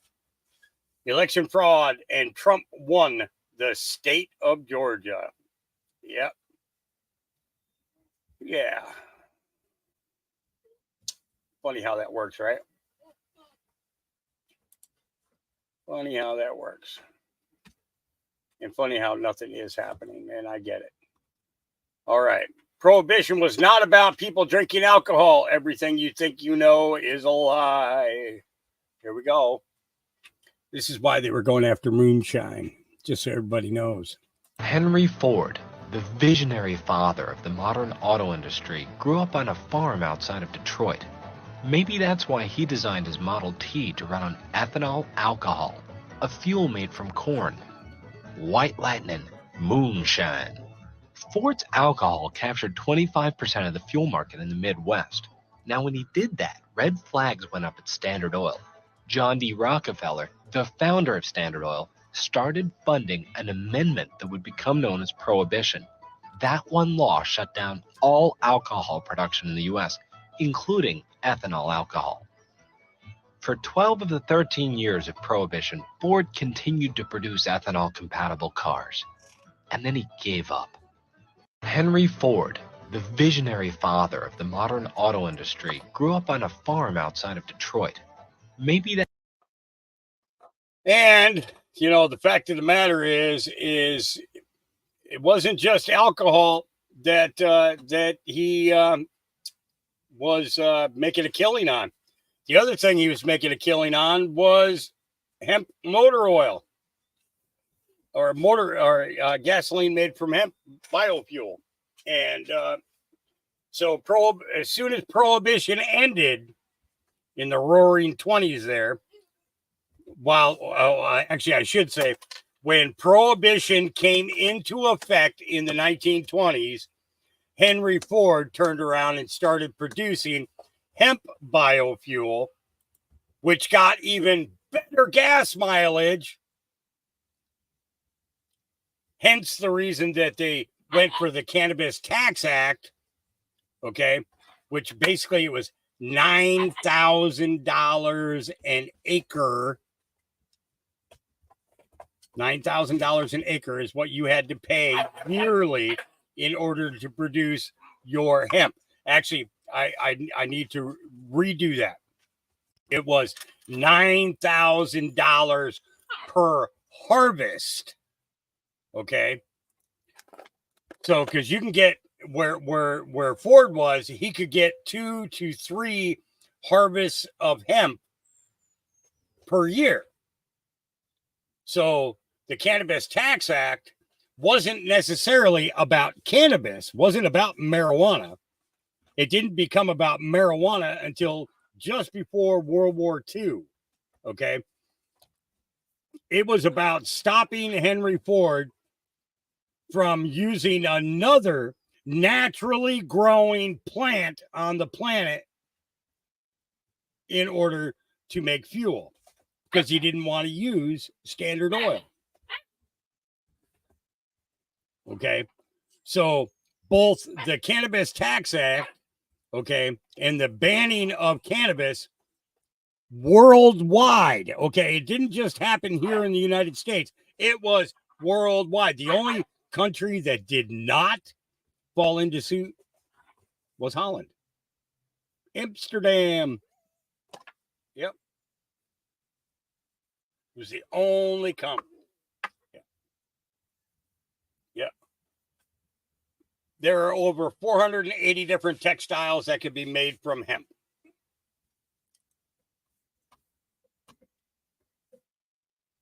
Yep. All right. Now, I normally don't play this guy anymore because I honestly just can't stand the fact of him crying poverty while making hundreds and hundreds of thousands of dollars a month. But here we go. Laura Eisenhower, President Eisenhower's great-granddaughter, reveals the truth on the Truman-signed Treaty of Unconditional Surrender with Nazi Germany. Yes, folks, Nazi Germany actually won the war, and America surrendered to Germany in this actual treaty. Okay. And I've been telling you guys this for a few years now. I knew all about this. Here we go. You know, because they were in the talented programs, the programs that for our advanced kids, that they begin to MyLab and mind control and create alters so that they, you know, become weaponized humans. That is a multi-level secret space program thing as well. And it's unbelievable, right? So people think that because I was in this family, or I am in this family, that I must, you know, be Illuminati. And actually, you know, the Eisenhower family is not Illuminati. He, you know, has been trying to take down the ICC Nazi Draco alliance. So the Nazis are in an alliance with the Dracos, the reptilians. Yeah, and also the Nordics, some Nordics. And they're using America as the military industrial the military arm to further their plans for humanity. Yeah, I mean, it's really spread its tentacles all over the world. You know, basing itself out of like Switzerland, and when you see the Khazari Mafia and, you know, just the roots of all of this in our galactic history, in our ancient history, with factions of the Anunnaki and the use of dark technologies, reversal technologies that have impacted the planetary grid network to even, you know, create harvesting tanks to create artificial timelines. And so the recruitment to go to Mars was to hijack the mission that I came in with, because they knew that somebody would come into the family and there would be a whole migration of all of us working together to expose the truth. And that's why it's been so hard with censorship and all this targeting, and why they did not want me here. And that is in the book. So that's secondary and not as important, because the whole deal is that this military industrial complex is, yes, connected to this. It's an unconditional surrender agreement, right? In To Nazi Germany. Nazi Germany, and to these, dark Dracos that have their hybrids on the human ground level.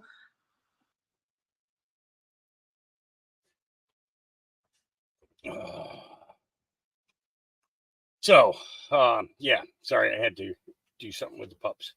So, all right. NYPD rips down the Palestine flag at City College, New York, throwing it on the ground before replacing it with the American flag. Iconic.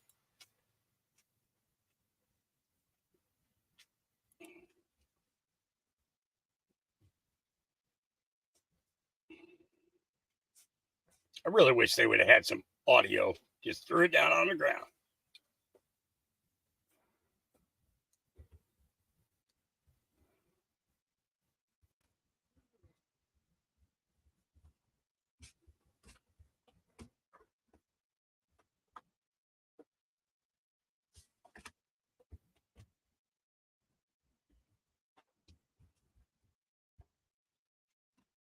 Why didn't they leave the sound on?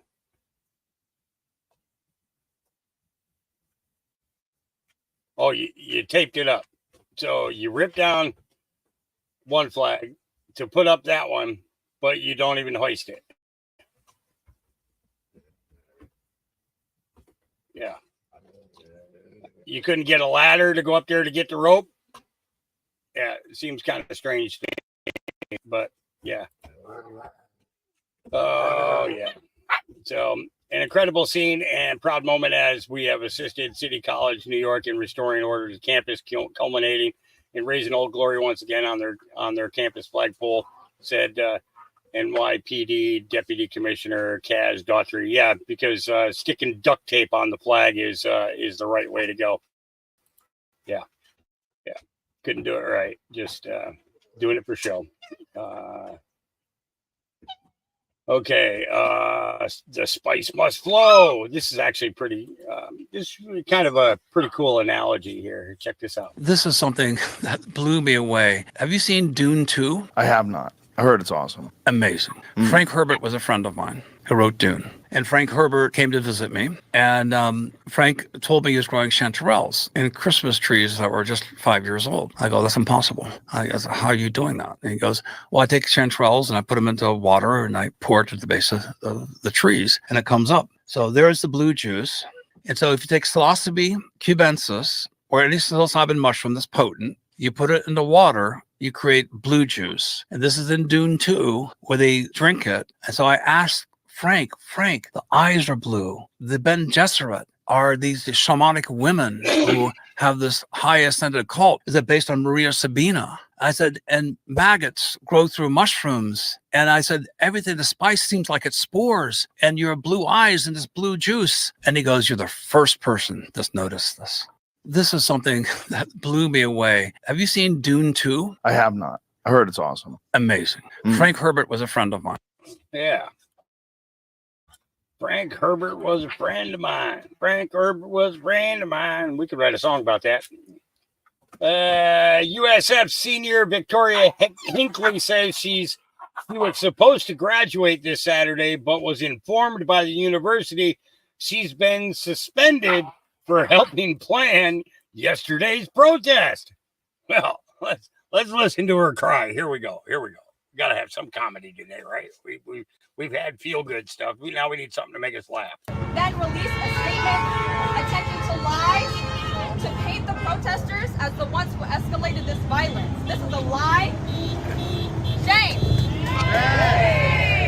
Several SDS members subsequently received emails that they had been suspended and falsely accused them of carrying weapons and creating an unsafe environment. Shame. Then released a Shame. Your parents are paying for you to screw up everything. Okay. Now, This is in another language, so I got to make it full screen so you can read the text. This bear doesn't want nothing from McDonald's. Here we go. Sue. Нет. Бургер. Хорошо, стоп. Мясо.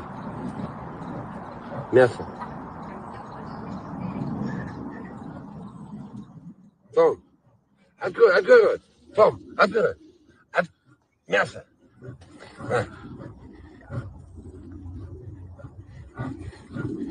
Том, ну ты чё, блин, а? Кабан, давай ей. На. Том, держи. На, держи. Мясо давай, Том, мясо. Вот. Том, неправильно. Давай. Том. Не хочет. Не хочет. Нет.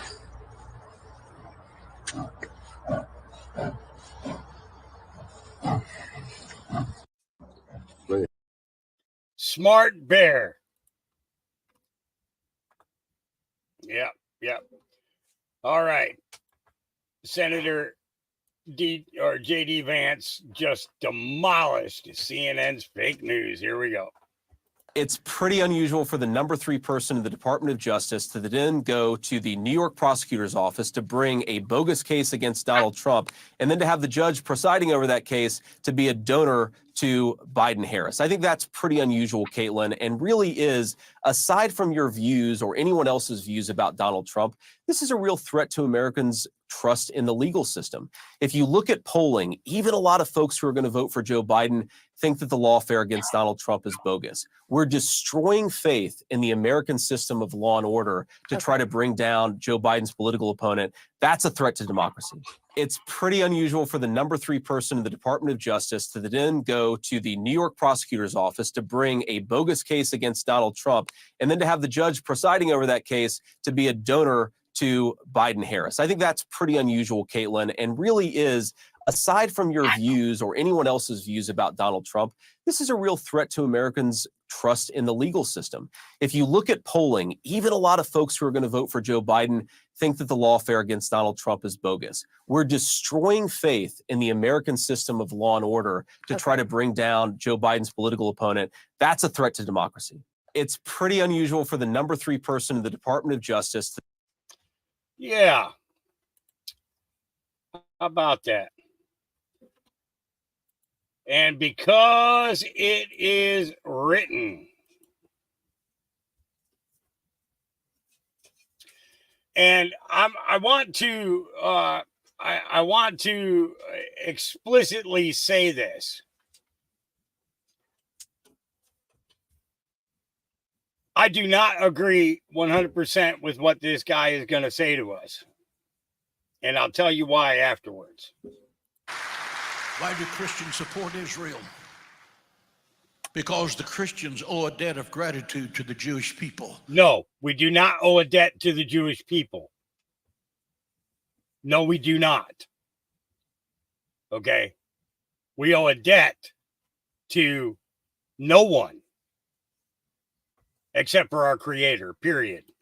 Don't turn the television off. Listen. Romans 15:27, Paul commands all Christians, saying, quote, "For if the Gentiles," that would be us, "have benefited from the Jewish spiritual things, it is their duty, the Gentiles' duty, to minister to the Jewish people in material things." That's in your Bible. Yeah, it says to pay for them for the rest of their lives. Wrong. It's been there since you bought it. What are the spiritual things the Jewish people have given to us? Every word in the Bible was written by Jewish hands. Every word. The patriarchs, Abraham, Isaac, and Jacob, all Jewish. All prophets, Ezekiel, Daniel, Nehemiah, Jeremiah, Hezekiah, Zechariah, not a Baptist in the bunch, all Jewish. The first family of Christianity, Mary, Joseph, and Jesus. The 12 disciples, the Apostle Paul. Just take Jesus out of the equation and we wouldn't be here. Jesus said in John 4:22, salvation is of the Jews. Say that with me. Salvation is of the Jews. If you take Jesus out of the equation, there is no salvation for us.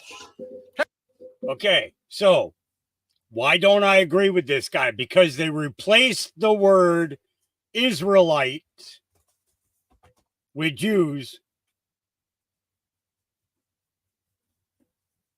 from the Greek translation. Let me say that again. They replaced the word Israelite with Jews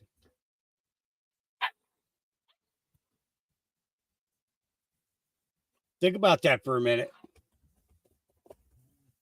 No different than they put Lord in instead of Yahuwah's name. Okay. Jesus was an Israelite, a Palestinian Israelite, because it was Palestine then. Take away the Jewish contribution, and there would be no Christianity. That's why I take away the Jewish component, and we wouldn't have this debt slavery that every country is in. say Judaism does not need Christianity to explain its existence. Christianity cannot explain its existence without Judaism because of Jesus. Why do Christians support Israel? Because all true believers are commanded to stand up and speak up for Zion's sake. Isaiah 62:1 says, for Zion's sake, I will not keep silent, and for Jerusalem's sake, I will not hold my peace. It means to speak out in defense of Israel and the Jewish people when you hear people attacking. No, it said to speak out and protect Israel and the Israelites. Don't walk away from them. Engage them. Okay. So I'm engaging you, old man. This festering that's going on worldwide, not just in our country, but from in every country. All right. That we owe a debt to the Jews is wrong. Because most of them aren't even Jews, they're Khazarians. So I got some my own points on that, you know. All right. Woman wearing a hijab throws rocks at a church in Bradford. I don't know which Bradford that is. It could be, you never know. Whoop, why did I click 2-tier? I didn't mean to click 2-tier.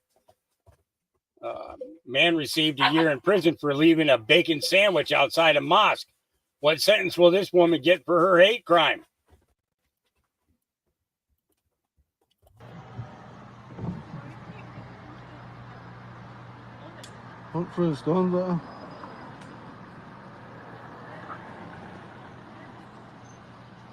Leave Mary alone.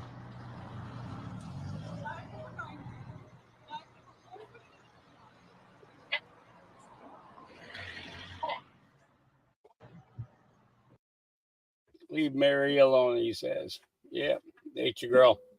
We're resonators of emotion. Okay, here we go. Some of the information I share will be very upsetting. Extraterrestrial reptilians, the powers that be, know that within the DNA of certain people are latent metaphysical powers. These reptilians are able to access and exploit those metaphysical abilities. We are resonators. We're resonators of frequency. We're resonators of emotions. They feed off of emotions, negative emotions in particular. Reptilians are masters of frequency and resonance. They can alter their density. They can be invisible in the visible spectrum. They have lived here all along, and the deep black elements of the military aerospace community are aware of this and have been for a long time. Whoops. How about that? Some of the information Yeah. All right.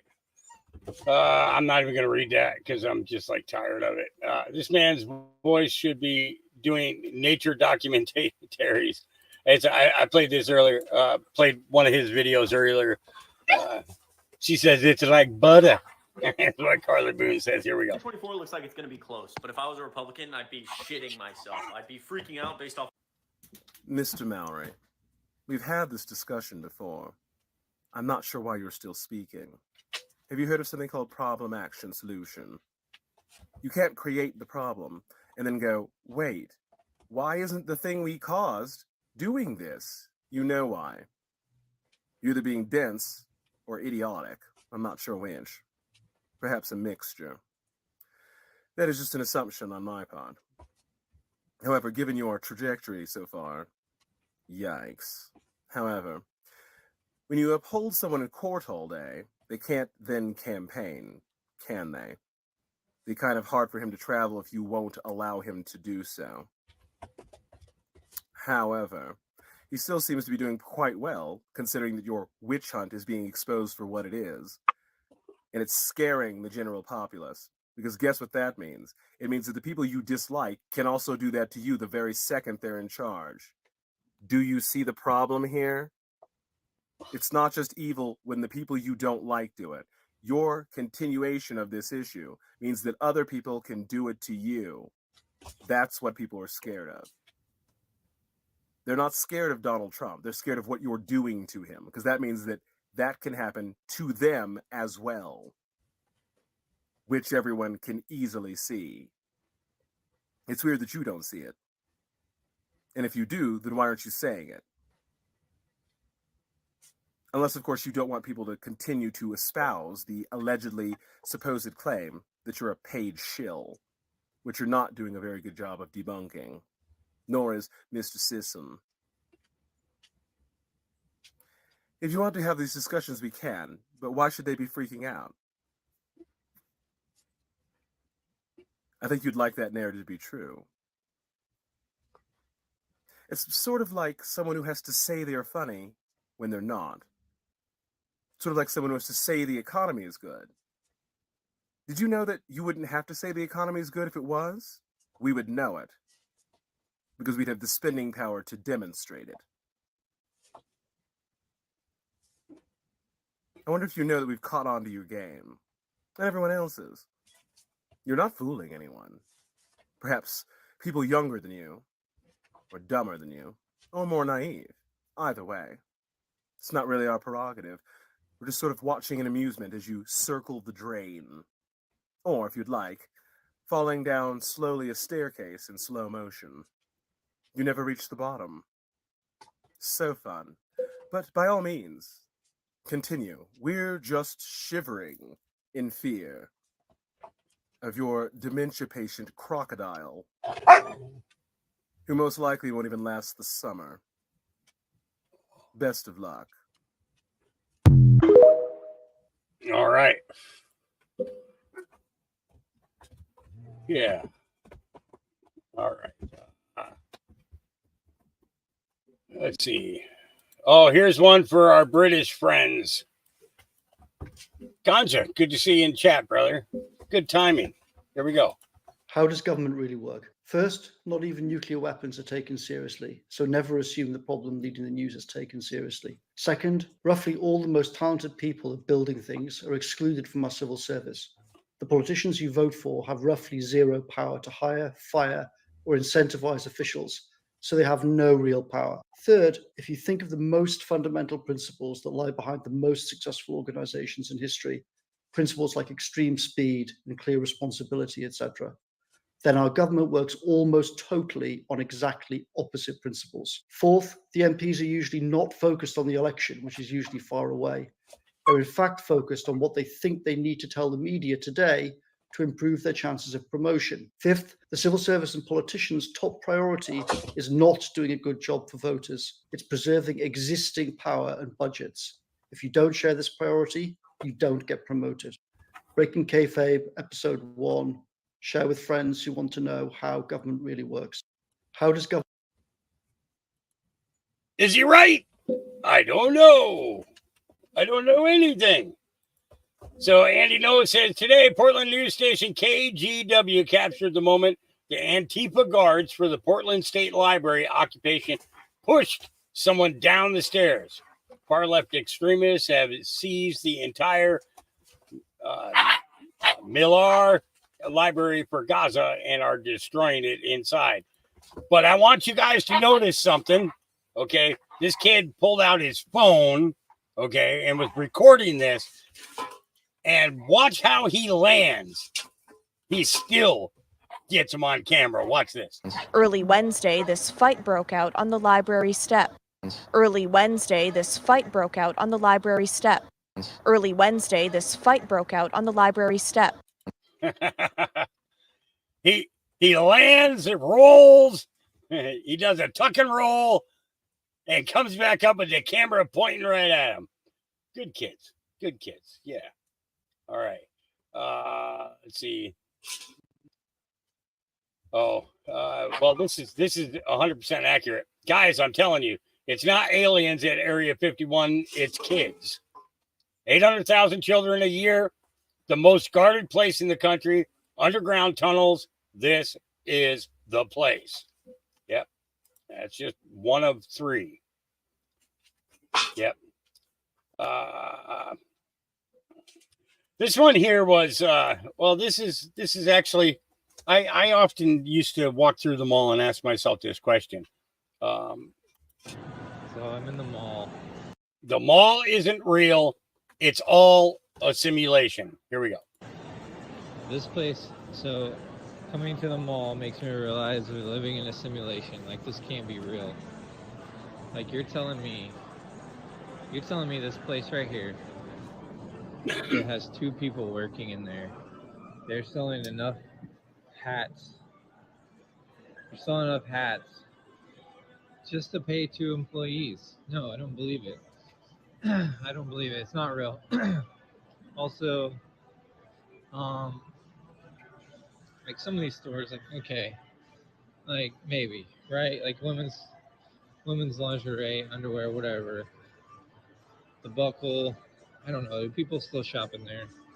I don't even know. Okay, like how you're telling me this place, Icing, sells enough $2 earrings to pay the rent? No way. And then this place, what do they what do they do? They're selling nail polish and candles. There's no way. Or phone cases? No, not happening. This place, okay. They're selling Dreamcatcher earrings and rocks. No. Never met anybody that bought one of those from the mall. It's all fake. It's all fake. All of it.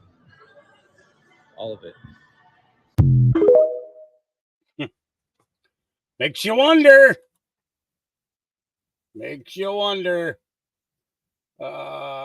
Let's see. Oh, this is a good one.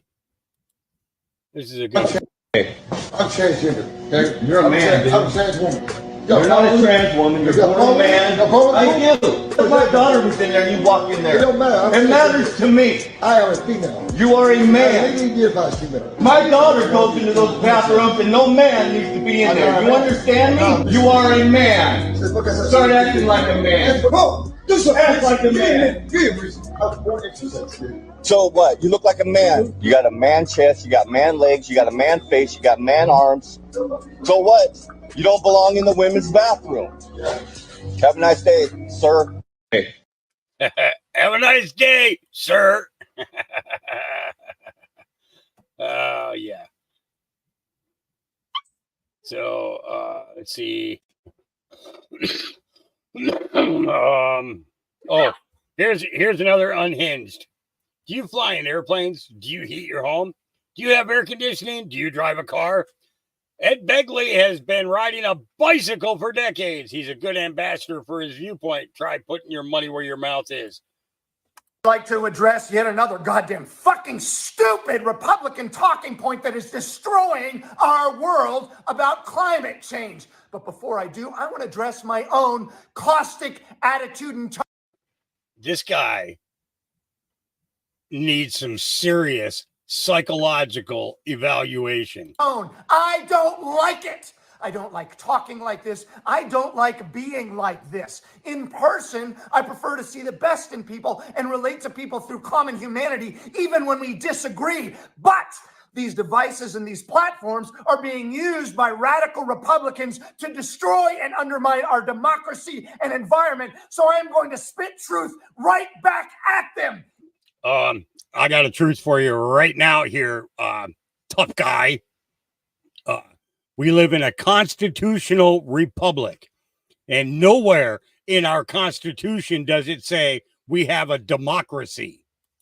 In this case, yes, it is true that the climate does naturally change. 12,000 years ago, the end of the last ice age allowed humans to proliferate through the world. But it's also true that humans affect climate, you fucking morons! It is possible to have a morning and an afternoon. Yes, nature causes wildfires, and it's also true that if you pour gasoline on fires, you make it worse. In the case of the climate, we have 8 billion people on the planet. We have never seen anything like this in the history of humanity. In the last 100 years, we have quadrupled our population. Prior to that, we had never doubled in 100 years. From 0 to 1,500, we didn't even double, and that was under 500 million people. All of our Western paradigms, all of our Eastern paradigms, all of our religious paradigms are based on a world that doesn't exist anymore, you fucking idiots! We have never seen anything like 8 billion humans consuming, using resources, creating waste. We are having a dramatic effect on our own home. When we say environment, it's not some woo-woo liberal thing. It's our fucking house. We depend on it to survive. So no, we don't want to burn it down. Wake up!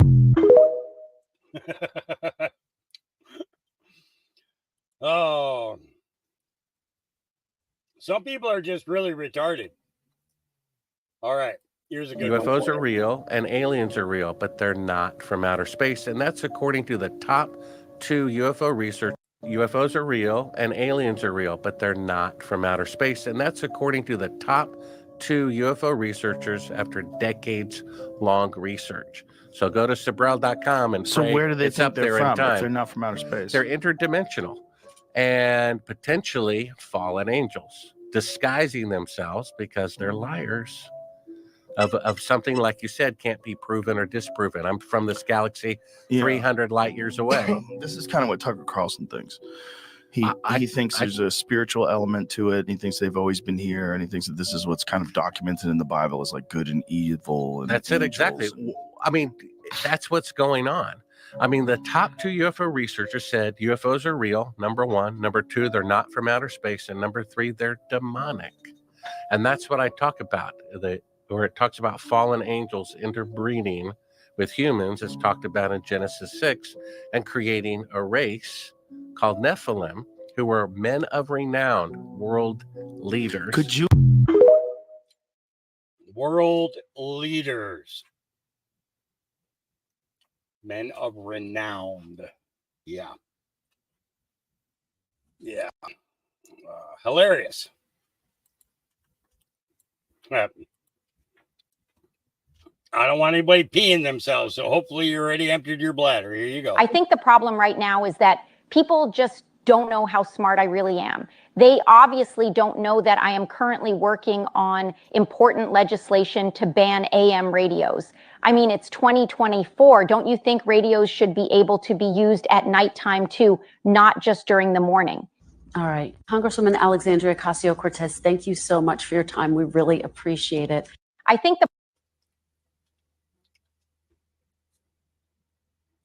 I am now stupider than I was 30 seconds ago. Okay. I believe that I am definitely stupider than I was 3 minutes ago. Okay. I'm going to share a video with you guys. Okay. And I'm going to read to you my report. I've had many more puppies to raise and rehome I make sure that the person who gets one can, one, afford to feed it, even at an adult size. 2, knows how to live and work with the breed.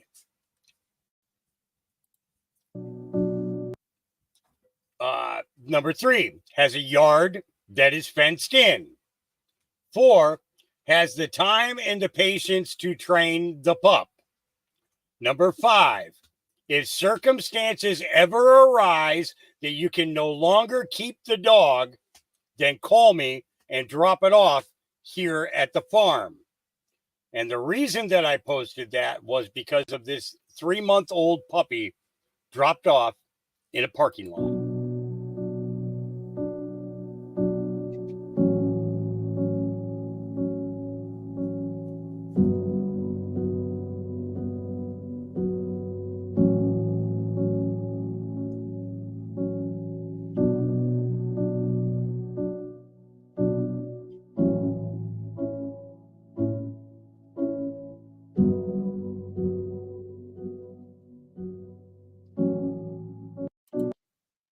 That guy right there should be severely reprimanded. He should get prison time and force him to work in the state police dog kennels for a couple of years. Yeah, that's what I think. Yeah. All right. I think we covered all of this stuff yesterday. Oh, no, we didn't cover this one. Okay. Oklahoma tells Joe Biden to shove his Title IX transgender protections. Here we go. Really clear. President Biden deciding to rewrite Title IX is one of the most radical and illegal moves we've ever seen from the federal government. It's an attack on our states. It's an attack on our families. And it's an attack on our young women and girls. We will not stand for this in Oklahoma. We are pursuing all actions to oppose this illegal and unconstitutional move by the Biden administration. We have already instructed our districts to not comply with this illegal rule change from President Biden. We will not allow boys in the girls' restrooms. We will not put boys in girls' sports. As a coach and as a parent, I've watched young girls work to learn the lessons that come along with playing sports. They have been able to show leadership. They have been able to dedicate so much of their life to learning those lessons that come from hard work, that come from teamwork, that come from competition. And to see the federal government try to erase girls' sports is disgusting. We've already heard back from a lot of districts that are very pleased that we stood in front of them and this dictate from the federal government. We're very proud of our districts that are holding the line, and we will never allow Joe Biden to control our schools and indoctrinate our kids. Our young girls deserve these experiences, and they shouldn't have them ripped away from some activists in Washington, D.C., who want to use the power of the federal government to impose radical gender theory on our state. I will continue to keep you all updated as we continue to move swiftly and aggressively against this overreach. And that's exactly what it is. It is a big overreach. Each state should be able to decide what they're going to do and go with it from there, period. No ands, ifs, or buts about it. All right. Let me see. Let's take it back up here to the top and see if there was there anything I wanted to add to this? Oh, yeah, this is a good one here. So move along. Nothing to see here. Can anybody tell me what that is on the beach there? Can anybody tell me? Can anybody tell me what that is on the beach? We have any Navy guys here? We have any Navy guys that might be able to tell me what that is?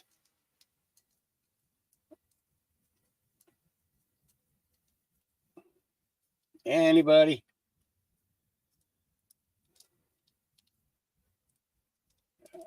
Yeah, that's definitely fireworks. No doubt about that. So No, you can't do that. Yes, I can. All right. It's a public beach, dude. Come on, man. It's a public beach. I understand it's a public beach and I can't stop you, but now I have to explain it to my boss. What? That I'm taking a video? Alright, it is kind of hot, sec. I mean, if you want to be cool, I don't know. Okay. Hey, what's up? Okay. Yeah. Yep, your operation security is out the window there, boys. Yep, out the window. Yep. Oh, okay. So here we go with another update from ranchers and farmers. So recently, the USDA came out with a law stating that all cattle and bison in the United States have to have EID tags. We have 6 months to comply with this new law. What is an EID tag? It's an electronic identification tag. That tag stores all the information about our cattle. It has vaccination schedules. It has feed schedules. It has medical history. Now, while that sounds really good on paper, there's a part of me that believes this is for a greater purpose. Most people are processing their livestock through federal or state inspected facilities. Part of me believes that in the future, with these tags, they're going to be able to see everything that you've done with that cow. And if you don't do what they want, will they let you process? I don't know. Yep. And we actually dropped the hammer on that information about a month ago when we had Donovan Lamb on to do his interview. Yeah. Whale just wanted some loving. Whale just wants some side.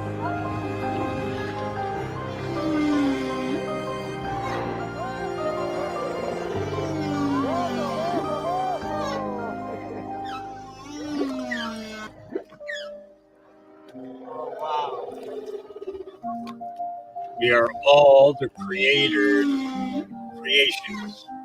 We are all connected in one form or another.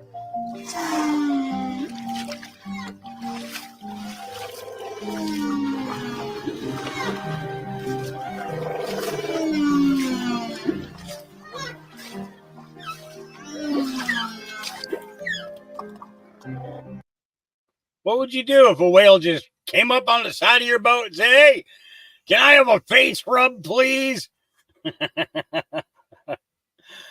Rub my face."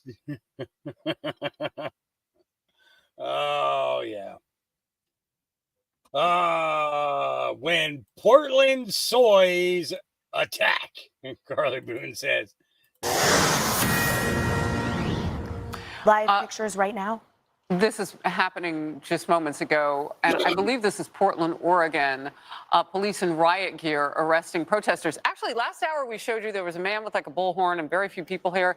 Apparently it got hot since then, and protesters have been clashing now with police officers. I don't know how good that education is, but you don't fight with the cops. Like, I'm not really sure how bright these people are. But anyway, the police officers are trying to do their job and break up the encampment that they put. Yet another one has taken over a campus. And they're at the campus's main library now. So imagine, look on the right. And that is the video from moments ago as they clear out that encampment. And yes, they run with their masks and their disguises on and all the rest because they don't want anybody to know it's them. But you can't get past that cop. Whoops. Because there is police tape there. And you have been committing a crime and they want to talk to you. Oh, it gets complicated when the consequences come for you. And it looks like that. They were charging the cops. They were going to charge they were charging the cops, and that doesn't work out. Emily, talk to me about the law, because are these people really going to go free in 15 minutes? Let's just wait for the mugshots, the inevitable arrest mugshots, where it shows a bunch of people. Now, you remember what I was saying? I want somebody to dig up every single photograph, mugshots of all these protesters from 2016, okay, immediately upon the election being won by Donald Trump, okay, that went through 2016, 2017, Okay. Then we had it start again in 2020. Okay. And then today. And I'd like to know how many of the same people are doing the exact same thing. Yeah. So, yeah. Uh,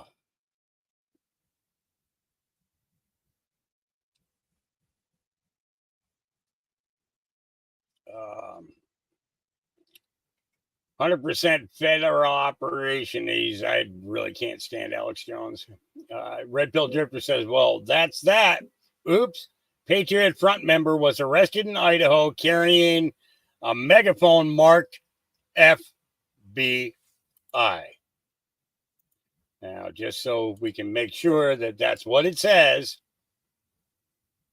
Yep. Says FBI. Yeah. So, what do you know? Here's an Israeli Jew bragging about the Jews killing Jesus as he attempts to steal a Palestinian's home. The House of Representatives just passed a bill making it illegal for me to post this video. Well, it's you're gonna have to read it because I think it's You and your fucking Jesus could kiss my ass, okay? Go away. You. Go. Don't camera, no camera. I break your camera. Don't take picture, okay? Then go Screw away. you Nazi. You fuck. Don't take camera. I break your camera. Don't take picture. Shabbat shalom. No picture. We don't want picture. Please. You need to. You can't come in here. This is not your house. This is not your house. We killed Jesus. We're proud of it. Where are you? Did you record that?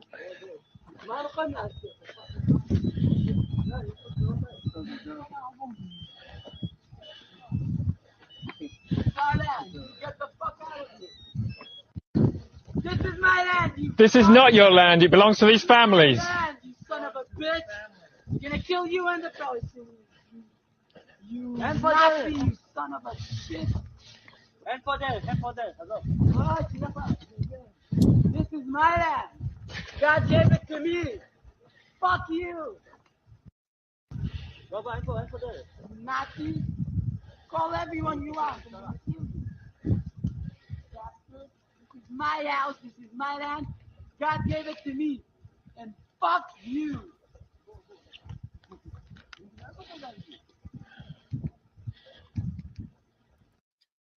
and God kicked you out of it because you proved to be unworthy.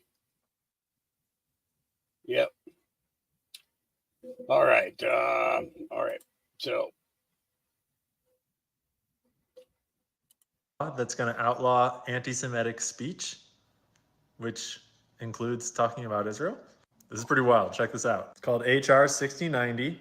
It just passed the House. It's basically expanding on and re-clarifying the Civil Rights Act of 1964 to outlaw anything that meets the definition of anti-Semitism as laid out by the IHRA. This definition they adopted in 2016. And they specify that this includes the contemporary examples of anti-Semitism that we're about to look at. This bill is like specific to any government institutions or any institutions that get government money, like universities. So correct me if I'm wrong, but I'm reading this as you can get kicked out of university now if you do any of these things. It's from the IHRA website. This is the one that was adopted in 2016. That was originally written as a non-legally binding working definition that is about to be legally binding. Here's some of those examples that they were talking about in the bill.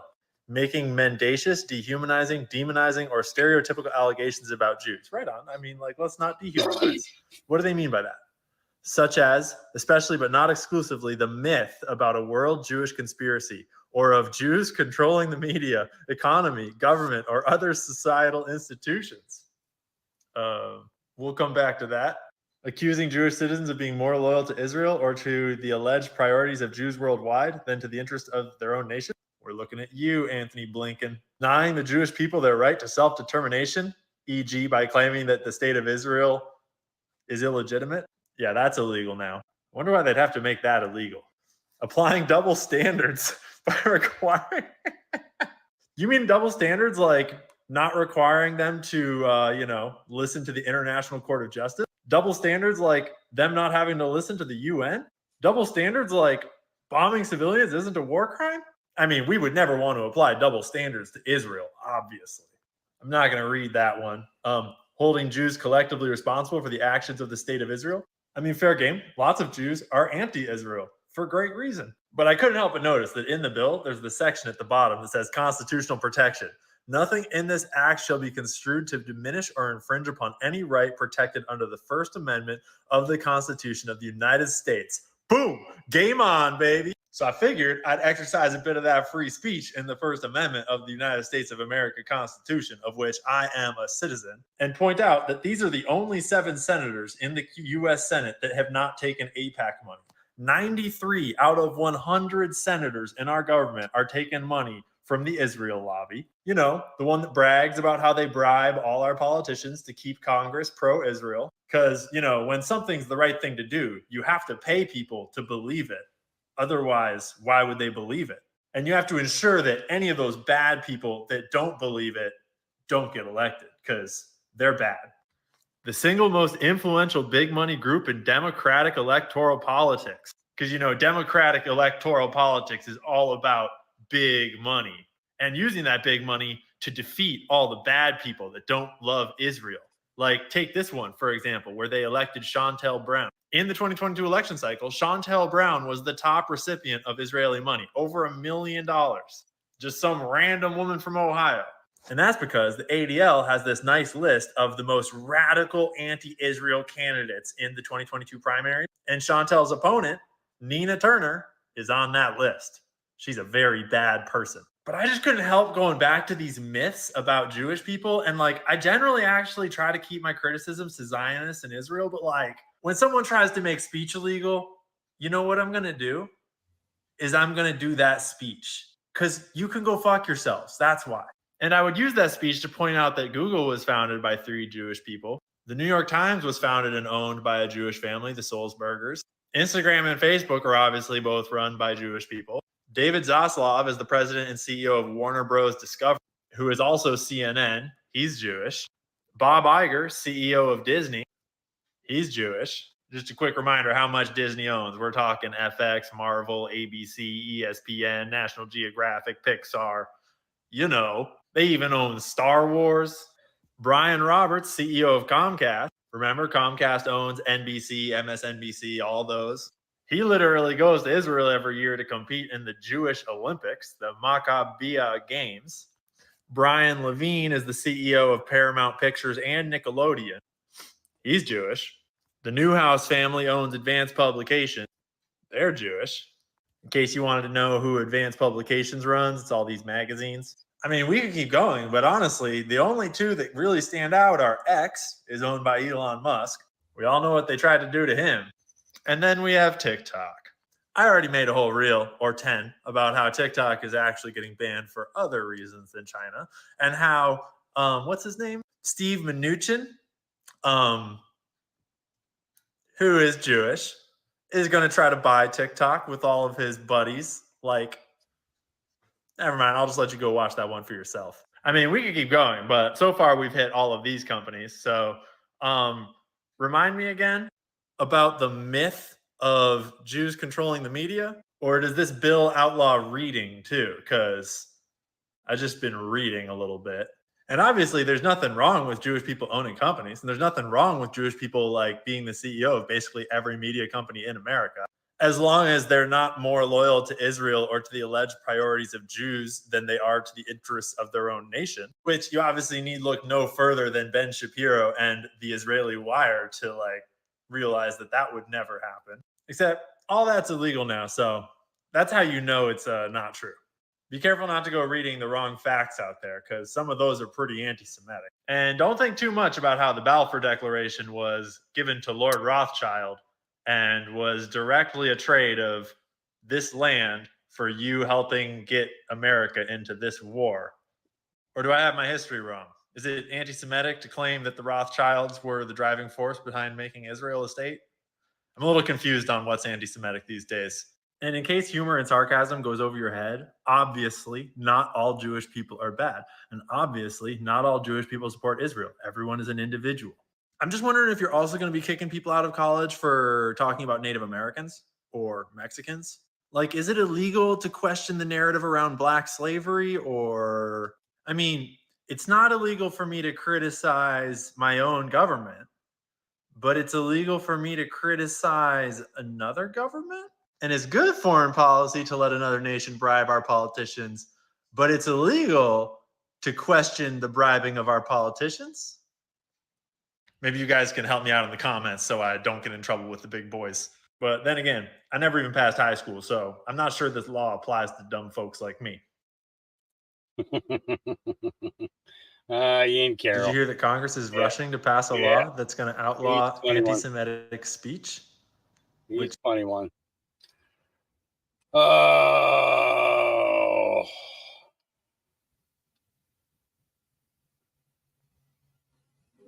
Let's see, what's this here? From 60 seconds in your popcorn, real quick. So this video is getting taken down, but it's from August of 23, so it's from last year, right?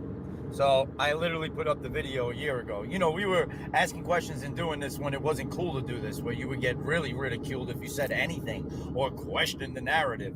But there's a whole bunch of us that have been doing this for a long time. I'm glad that you know, this gets around and circulates. But see, look, can it be true that Michael Flynn is on a power of attorney with George Soros? Or is this a CIA deep state escape trick to discredit patriot leaders who are seeking truth? This power of attorney was sent to Jaron Jackson and me on our reply channels tonight. There are no coincidences. We need answers from Michael Flynn. He knows the truth. Remember, Flynn is a master of deceit. Ha! Did he think he would discredit us to distract from the truth revealed by his own words? Do the research, connect the dots, draw your own conclusions. Linwood, original document right there. You see it, George Soros, Michael Flynn, power attorney, and Sarah R. Moros. So hold on. That's the filing. So somebody sent something else to me and was like, yo, Script, it's this guy. This guy's Michael Flynn. He's in D.C. He's a power of attorney, or he's an attorney, or whatever it was. And all you got to do is go call his office then. Call his office and ask him if he's a power of attorney for George Soros. That's how simple it should be. That's public information. So if you got it here and these things are flying around, I would go ask. But yeah, I'm going to pull that video down, even though I like that video because there's a whole bunch of shit that goes with it. But I'm not going to keep it up if we can't prove this. And it's a year old. So it didn't get fact checked for a year. The video was not fact checked for a year. And the video's been on Facebook. It's been on Instagram. It's been on TikTok. It's been everywhere. That video's gone everywhere, including X. Anyways, I'm out of here. Everybody else that you know pulled it down or even had an opinion and said, hey, we're not accepting this, salute to you. So here I go, correcting myself. Peace. Yeah. How about that? All right, here we go. Truth Seeker. Have you guys ever heard of the symbology of the labyrinth to the deletes or the Illuminati? Basically, the labyrinth, unlike the maze, does not have corners. It is all smooth, and the entrance is also the exit way. And let me just show you the symbol, just so that everybody knows what I'm talking about. This is the oldest symbol that the Illuminati use, and there's also this symbol in certain churches. Let me just show you. We have this one, and we have this church, which is absolutely gorgeous. And if you can see, the middle is actually the center, and there's only one exit and one entranceway, and that is at the beginning. Now, in Corinthians 5:7, it says, we walk by faith and not by sight. And so if you understand the symbology of basically a labyrinth or a maze, and you realize that they have mazes in all of their gardens and labyrinths in their luxury castles, it's basically meant to symbolize life, spirituality, that everything that you go through life, and, you know, if you get lost in the maze, and some people find it scary and some people find it enlightening and knowledging, and, you know, they take the knowledge of life with them. But even in spirituality and in Christianity, it says to look within, to basically lead life by faith and not by sight. So if you understand the deeper symbology of this to the elites or the deletes and the Illuminati, basically what they're trying to say is those who walk by faith are untouchable, and those who walk by sight, which is why they try and, you know, propagandize you into the matrix and lie to you about reality. Basically, if you understand that their religion tells them that if you have been given discernment by God, so you know the difference between, you know, good and bad, and you can tell who's lying, that you are untouchable by any of their magic or their hypnosis.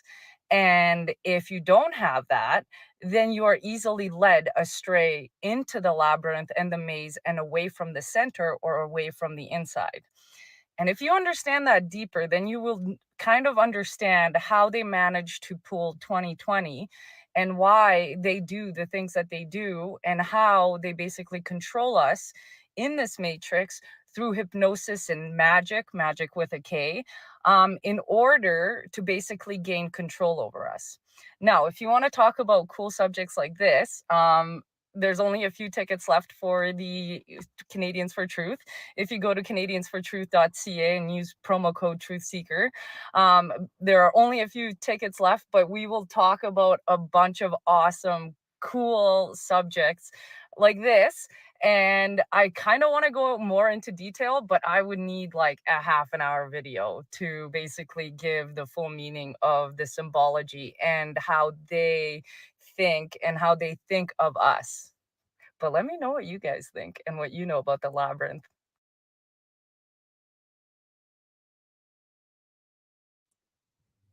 Interesting. Elon Musk finally decided to reinstate Nick Fuentes on X, who was banned from Twitter 1.0. Nick Fuentes in this video discusses Vice News article about child rape in the Chabad Jewish community, speculating on possible connections to Jeffrey Epstein. Watching this, if you got kids watching this,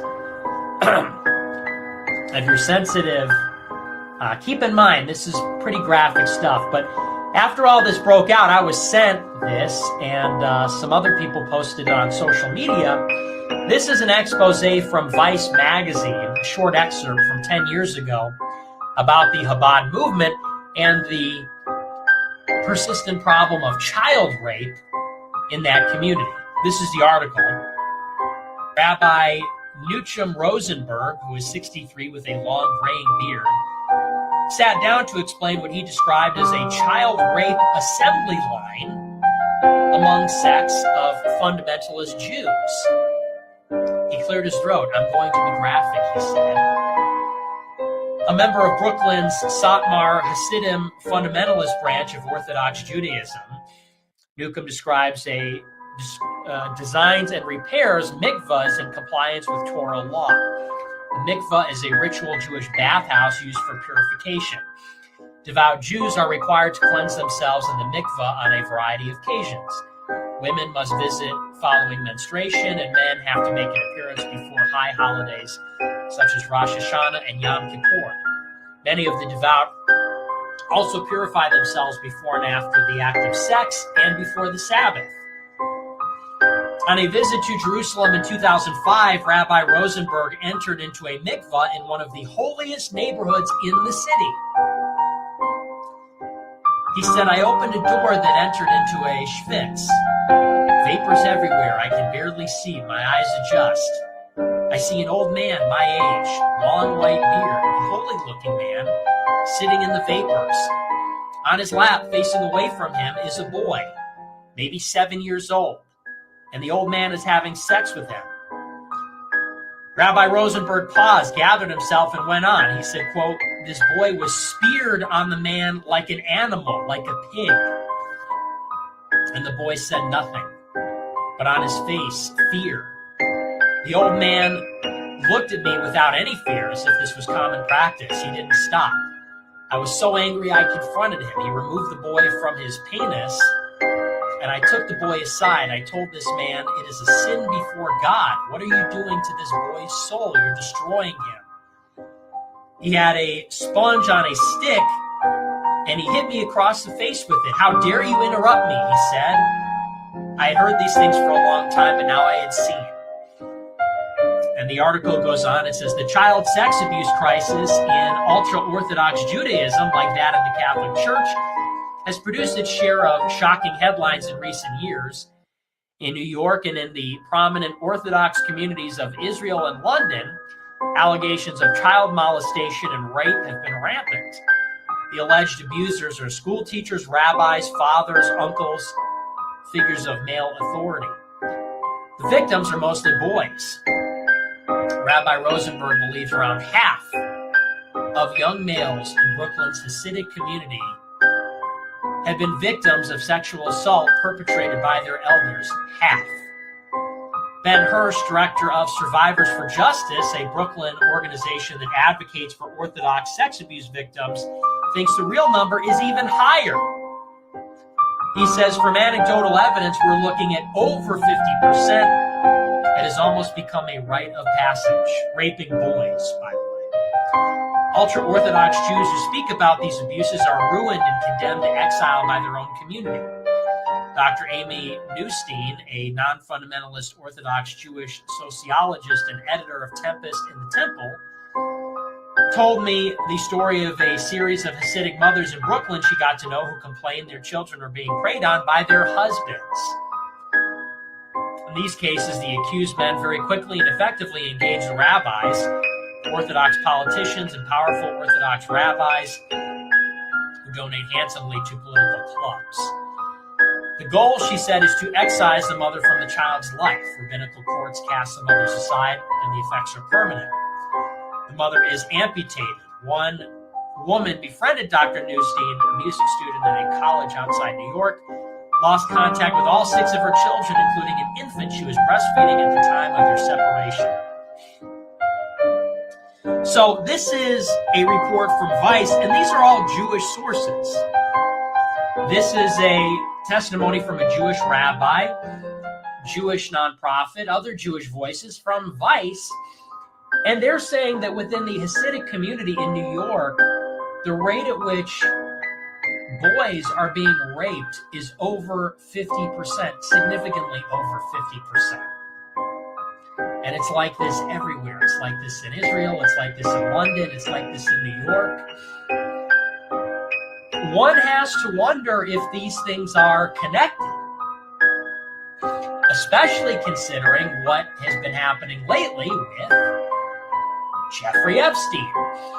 Jeffrey Epstein was also a child sex trafficker. He also lived in New York. He also had extensive ties to the state of Israel.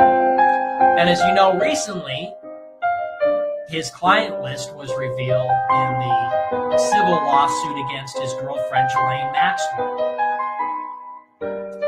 And of course, he was known for human sex trafficking. Yeah, well, I didn't play the music behind there, but people tend to think that that's what they can do, you know. Yep. It's yeah. All right, well, that appears to be it. It's all this stuff we've already seen. Yeah. So yeah, just a whole bunches of stuff. You know, just gotta kind of breathe sometimes, you know, try and get a laugh out of things and all that. So with that, I'm going to wish you all at our 4-hour mark here to have a great day. Remember, God loves you, Jesus loves you, I love you. And I will see you again tomorrow, probably about the same time, right around 11 a.m. Pacific Standard Time. Peace.